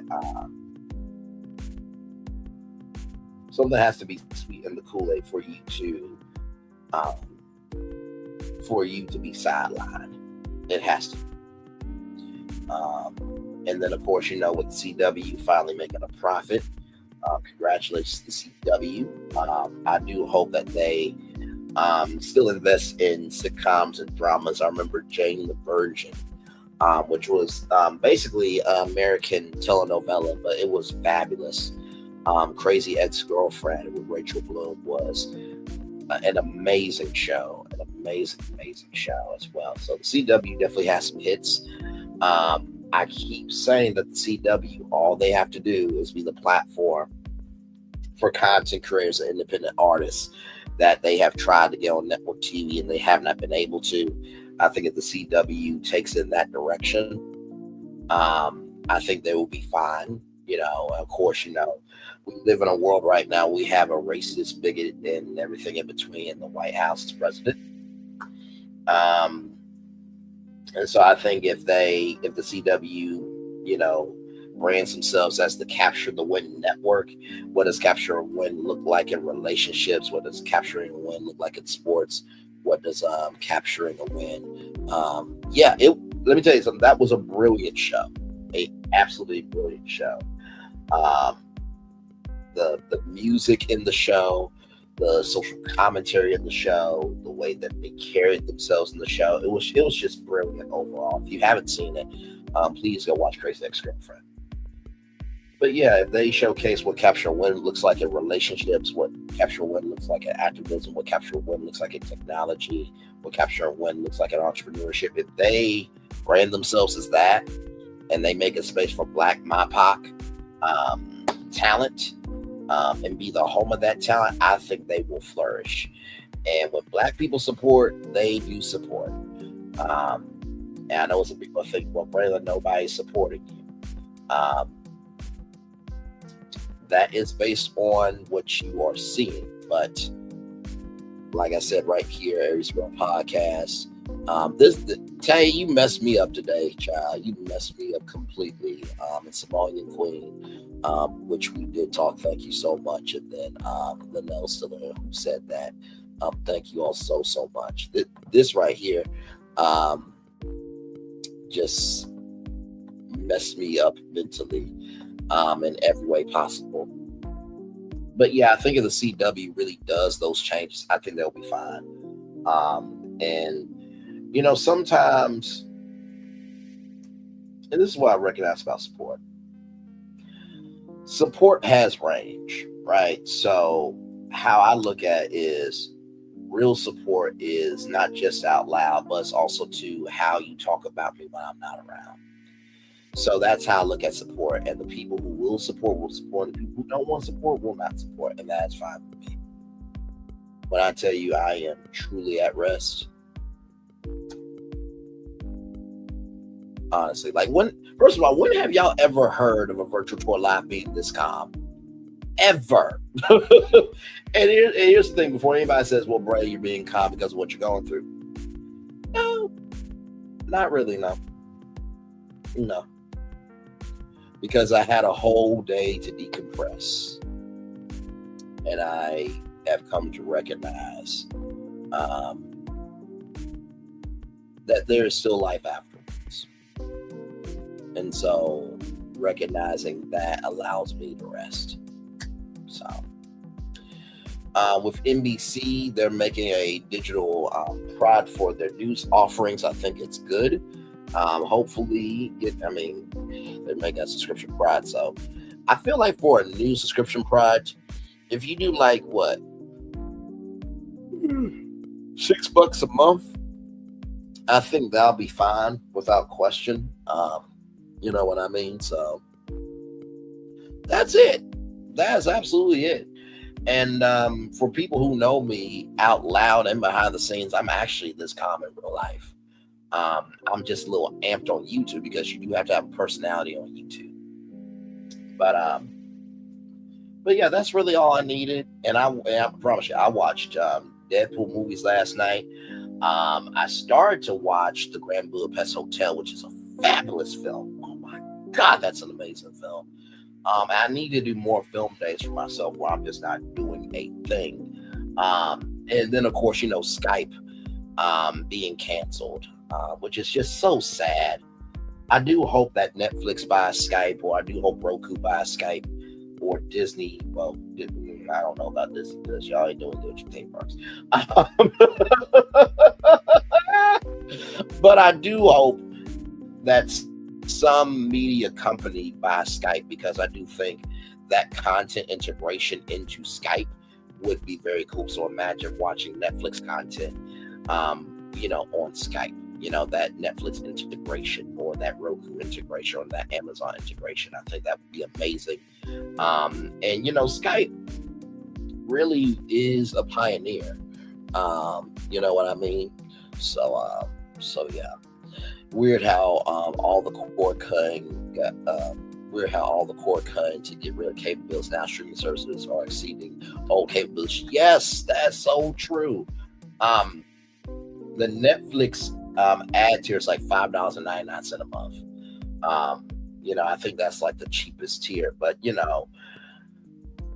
diversification is a great thing and a good thing and a bad thing rather for streaming. It's a great thing because you have so many platforms with so much diversity, but it's a bad thing because you got to buy a subscription for every single thing. So it's like, there's a show on Hulu, I gotta go to Hulu. There's a show on Netflix, I gotta go to Netflix. You know what I mean? But yeah, so hopefully streaming will get itself together, because I do feel like streaming is, hitting its emotional creativity wall for sure. And then of course, Lanterns, Aaron Pierre, Mufasa will be coming back in a new series called Lanterns. So it will be not a Green Lantern story per se with the green costuming, but it will be Aaron Pierre and Kyle Chandler basically trying to figure out a dark Earth-based mystery as they investigate a murder in the American heartland. So Aaron Pierre is coming to the DC universe, and honestly, tell you the truth, I think Aaron Pierre could be something in the DC universe. As we all know, there was Black Adam with Dwayne "The Rock" Johnson, and he said the entirety of the DC universe is going to change. And Black Adam, for what it wasn't the biggest success. Dwayne really wanted his own movie, and if you know about comics, or if you do your research about comics, Black Adam is a rival to Shazam, and Black Adam was supposed to be introducing Shazam, but Dwayne "Rock" Johnson wanted his own movie. And I would have said this to Dwayne: the energy that you have of doing what you want to do for movies, it doesn't work in the comic book world like that, because these comic book fans are like a wifey. You know what I mean? So, or they're like a hubby. If you do not respect the marriage and the institution of what is here, they will hound you. So I believe if Dwayne "Rock" Johnson was a little bit, smarter, a little bit more calculated, a little bit more respectful of the platform, I do think he would be in the DC universe. But nobody knew who Black Adam was, right? So that should have been, through movies over time, and then it could have been a big Black Adam movie. You want to build momentum. I'm more of a Marvel comic fan, but I rock with DC Comics every so often. Oh, okay. So you're gonna be watching the new Lanterns drama on HBO to see Mufasa. Oh Jesus! I heard he was dating Teyana Taylor.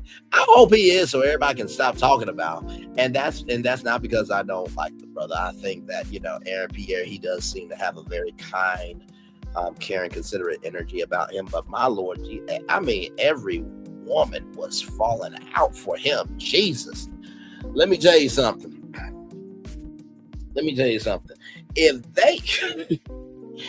If they have a DC film with Aaron Pierre being the Green Lantern, and they say we're going to have open auditions, do you not know how many Black women would be in that audition line in Los Angeles and be like, I'm going to make me a trip out to LA, but you don't even add, okay, what's your point? They said open auditions.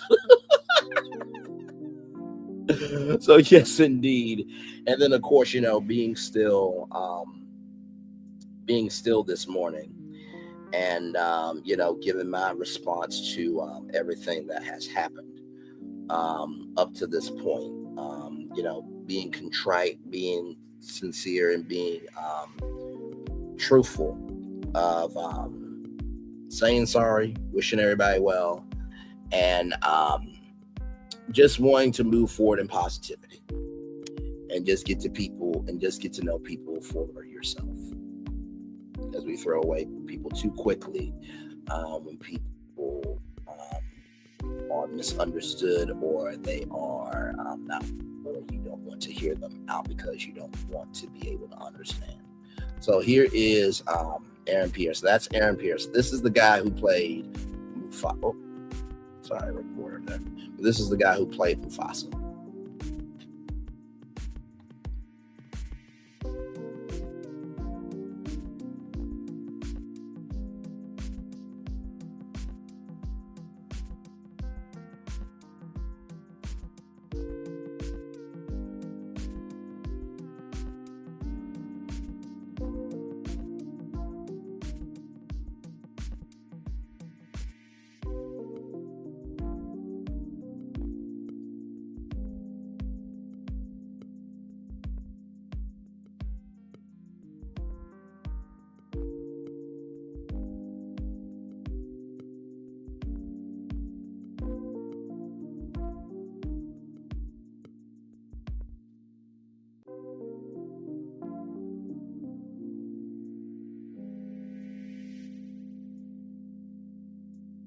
Oh, damn. Okay, then. Not next. Oh, my. All right, then. Listen, everyone has the right to their opinion. You know what I mean? So, yeah.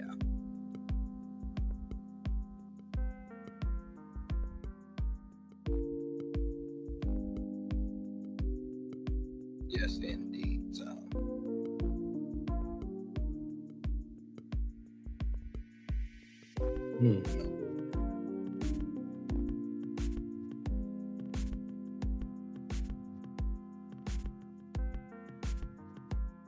That is hilarious.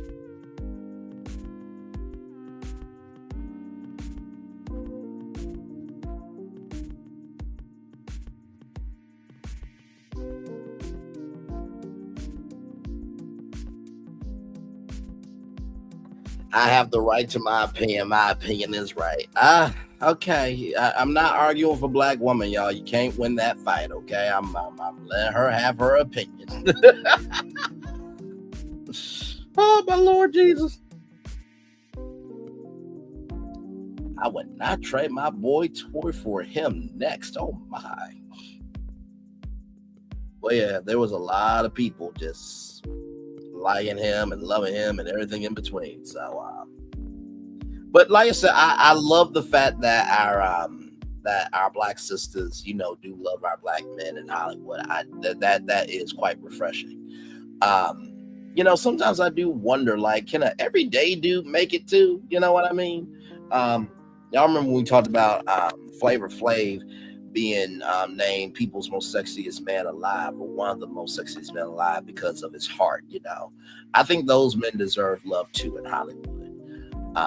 You know what I mean? And listen, I get the fantasy and everything because y'all know how I feel about some people. But no, sincerely, I do wish more everyday people could make it as well.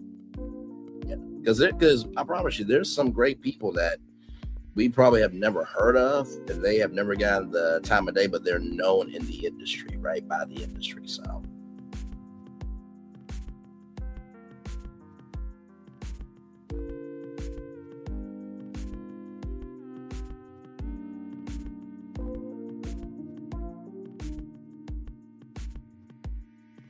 But yet, that is hilarious.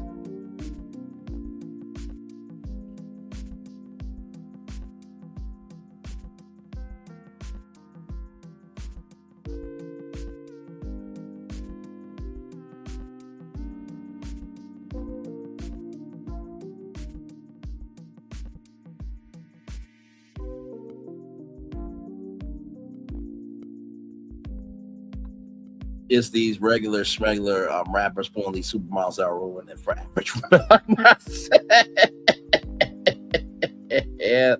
You are absolutely a riot this afternoon. I'm not mad at you.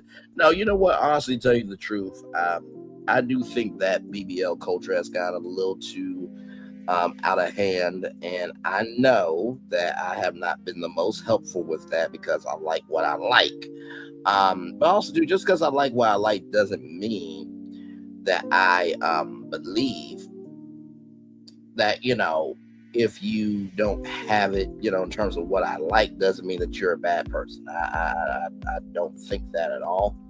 And I truly don't. I think every woman, every man is beautiful in their own way. And I know that's a very cliche phrase to say, but I think as we are, evolving, I think we have to recognize that, some people, they have done all they can do in their life, and they're just trying to live the best way that they can. So yeah.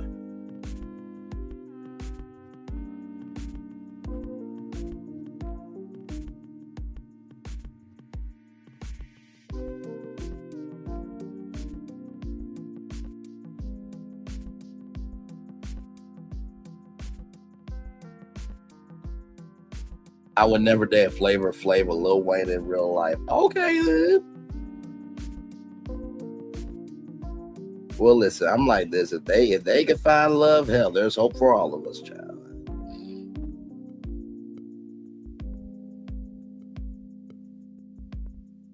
It was just your pure honesty for me that was funny. Yes, indeed, my friend. Oh, my Lord.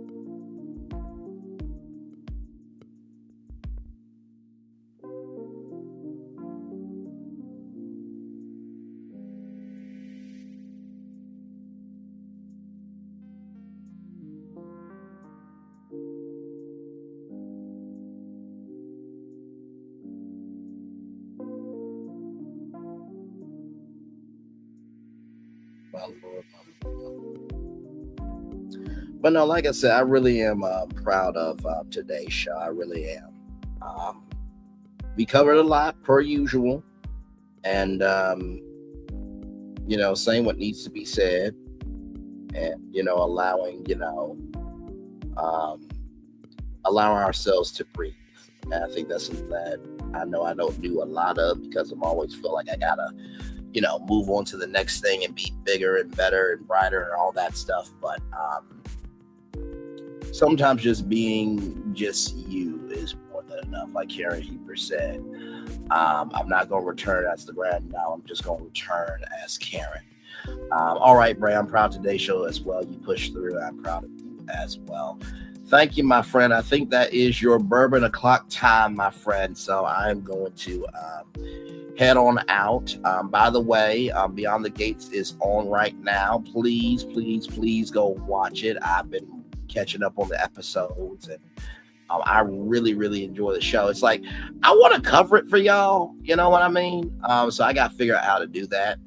I could have done it Thursday, but I'm just like, no, you know what? Take time out for you.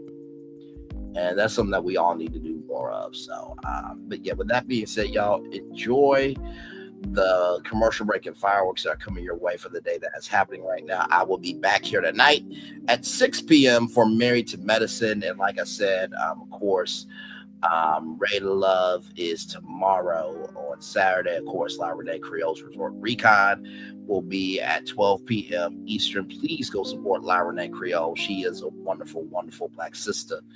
Doing great things in the theme park world there. Of course, Sunday is 3 with the T as far as I know. And I do hope that we continue that show as well, because I really, really do love that show, and my friendship and love and admiration for Sassy and Lil Paulette are both beyond YouTube. So we really do put on a good show, and I look forward to that show on Sundays. But more content to come. Like I said, Temptation Island will be in March. Of course, we'll be covering Married to Medicine still until the reunion. And once the reunion is done, then it's done. Then this Monday will be the part 3 of the Real Housewives of Potomac reunion. And then, of course, the Never Ever Mets in April. And then the Braxtons are coming back because we heard from Storm Monroe that Teyana Braxton was allegedly filming season 2. So a lot more content to come. And then, of course, the Diddy trial. Good Lord Jesus in May. So we have a lot of tours to come. But I love you. I value you. I appreciate you all from the bottom of my heart. Thank you, each and every one of you. Aries Girl Podcast, thank you for coming through as always. I love you and value. Appreciate you. Wednesday Talk, you are just beyond amazing. I just want you to know that. And keep your head up, keep being in love, and keep giving love, my friend. You know what I mean? So, and thank you for saying this too, my friend, because, when you get to know people for who they are, it hits different. Somalian Queen, thank you so much for being here, my friend. Love you as well. Who said that? Thank you as well. And Linnell Stiller, love you as well. With that being said, one love, much love, all of. I feel love and send it right back to you. Bye, everybody. I'll see you tonight at 6 o'clock for Married to Medicine. We got a lot to talk about. Love you all. Bye-bye.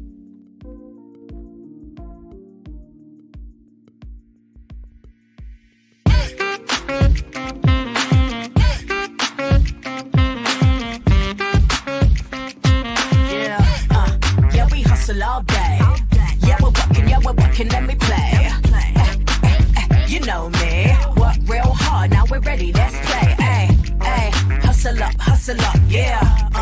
Ready, set, let's go, yeah. Hustle up, yeah. Ready, set, let's go. Turn it up, turn it up, turn it up, turn it up a little louder. Now get low, come on, yeah, drop it to the floor. Turn it up, turn it up, turn it up, turn it up a little louder. Now get low, come on, yeah, drop it to the floor. Turn it up, turn it up, turn it up, turn it up a little louder. Now get low,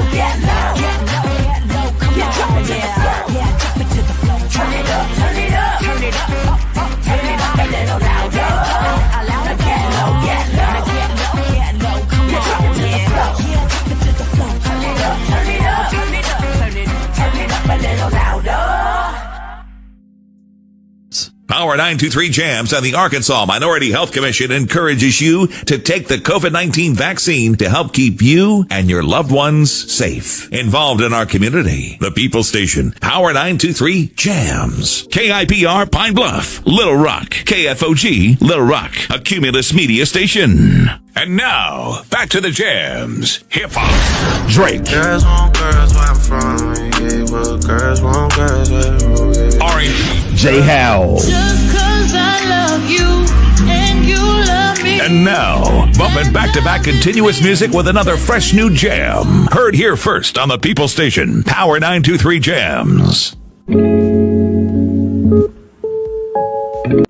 Power 923 Jam. I thought I should tell you they've been talking about you. Yeah, they've been talking about you. They've been talking about the fact that they've done everything they could to stop you and everything they could to block you, but you still win. They've been talking about the fact that they have undermined your success and they have tried to sabotage your seasons, but you keep winning. They've been talking about the fact that even though they don't like each other, they get together to try to kill you, but you keep winning. They've been talking about the fact that you were voted least likely to succeed, but like cream, you keep rising to the top. They've been talking about how they tried to burn your world down, but like the phoenix, you rose from the ashes. They've been talking about you, and you know what they say? Oh, she's just lucky. He's just lucky. But no, you ain't lucky. You're anointed. You got something on you. You got favor on you. You got power on you. You were born to win. Now they can call it luck, but it's grace. They can call it luck, but it's favor. But whatever they call it, it doesn't matter. Because you know what God calls you? Do you know what God calls you? A winner. I thought I should tell you they've been talking about you. Yeah, they've been talking about you. They've been talking about the fact that they've done everything they could to stop you and everything they could to block you, but you still win. They've been talking about the fact that they have undermined your success and they have tried to sabotage your seasons, but you keep winning. They've been talking about the fact that even though they don't like each other, they get together to try to kill you, but you keep winning. They've been talking about the fact that you were voted least likely to succeed, but like cream, you keep rising to the top. They've been talking about how they tried to burn your world down, but like the phoenix, you rose from the ashes. They've been talking about you, and you know what they say? Oh, she's just lucky. He's just lucky. But no, you ain't lucky. You're anointed. You got something on you. You got favor on you. You got power on you. You were born to win. Now they can call it luck, but it's grace. They can call it luck, but it's favor. But whatever they call it, it doesn't matter. Because you know what God calls you? Do you know what God calls you? A winner. I thought I should tell you they've been talking about you. Yeah, they've been talking about you. They've been talking about the fact that they've done everything they could to stop you and everything they could to block you, but you still win. They've been talking about the fact that they have undermined your success and they have tried to sabotage your seasons, but you keep winning. They've been talking about the fact that even though they don't like each other, they get together to try to kill you, but you keep winning. They've been talking about the fact that you were voted least likely to succeed, but like cream, you keep rising to the top. They've been talking about how they tried to burn your world down, but like the phoenix, you rose from the ashes. They've been talking about you, and you know what they say? Oh, she's just lucky. He's just lucky. But no, you ain't lucky. You're anointed. You got something on you. You got favor on you. You got power on you. You were born to win. Now they can call it luck, but it's grace. They can call it luck, but it's favor. But whatever they call it, it doesn't matter. Because you know what God calls you? Do you know what God calls you? A winner. I thought I should. Each of you are in a relationship with somebody you have never met before. We have been chit-chatting for about 5 months. We have been together for 4.5 years now. I'm gonna go meet my man. I'm just hoping that he likes me in real life. I've been keeping something from you.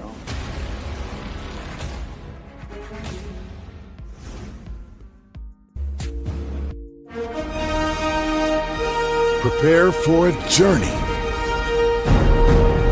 beyond imagination,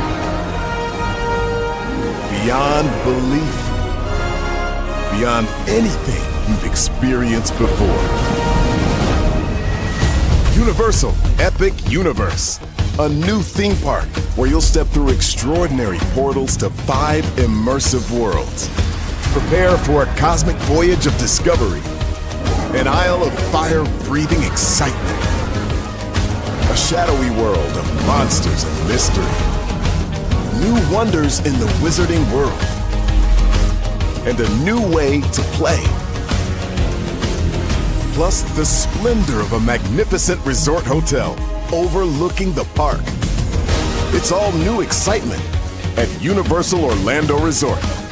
A week's worth of vacation thrills with 4 amazing theme parks, a variety of spectacular themed hotels, and incredible dining and entertainment. It's all at Universal Orlando Resort, where you'll find new adventures every day. Explore the astonishing worlds of Universal Epic Universe at Universal Orlando Resort.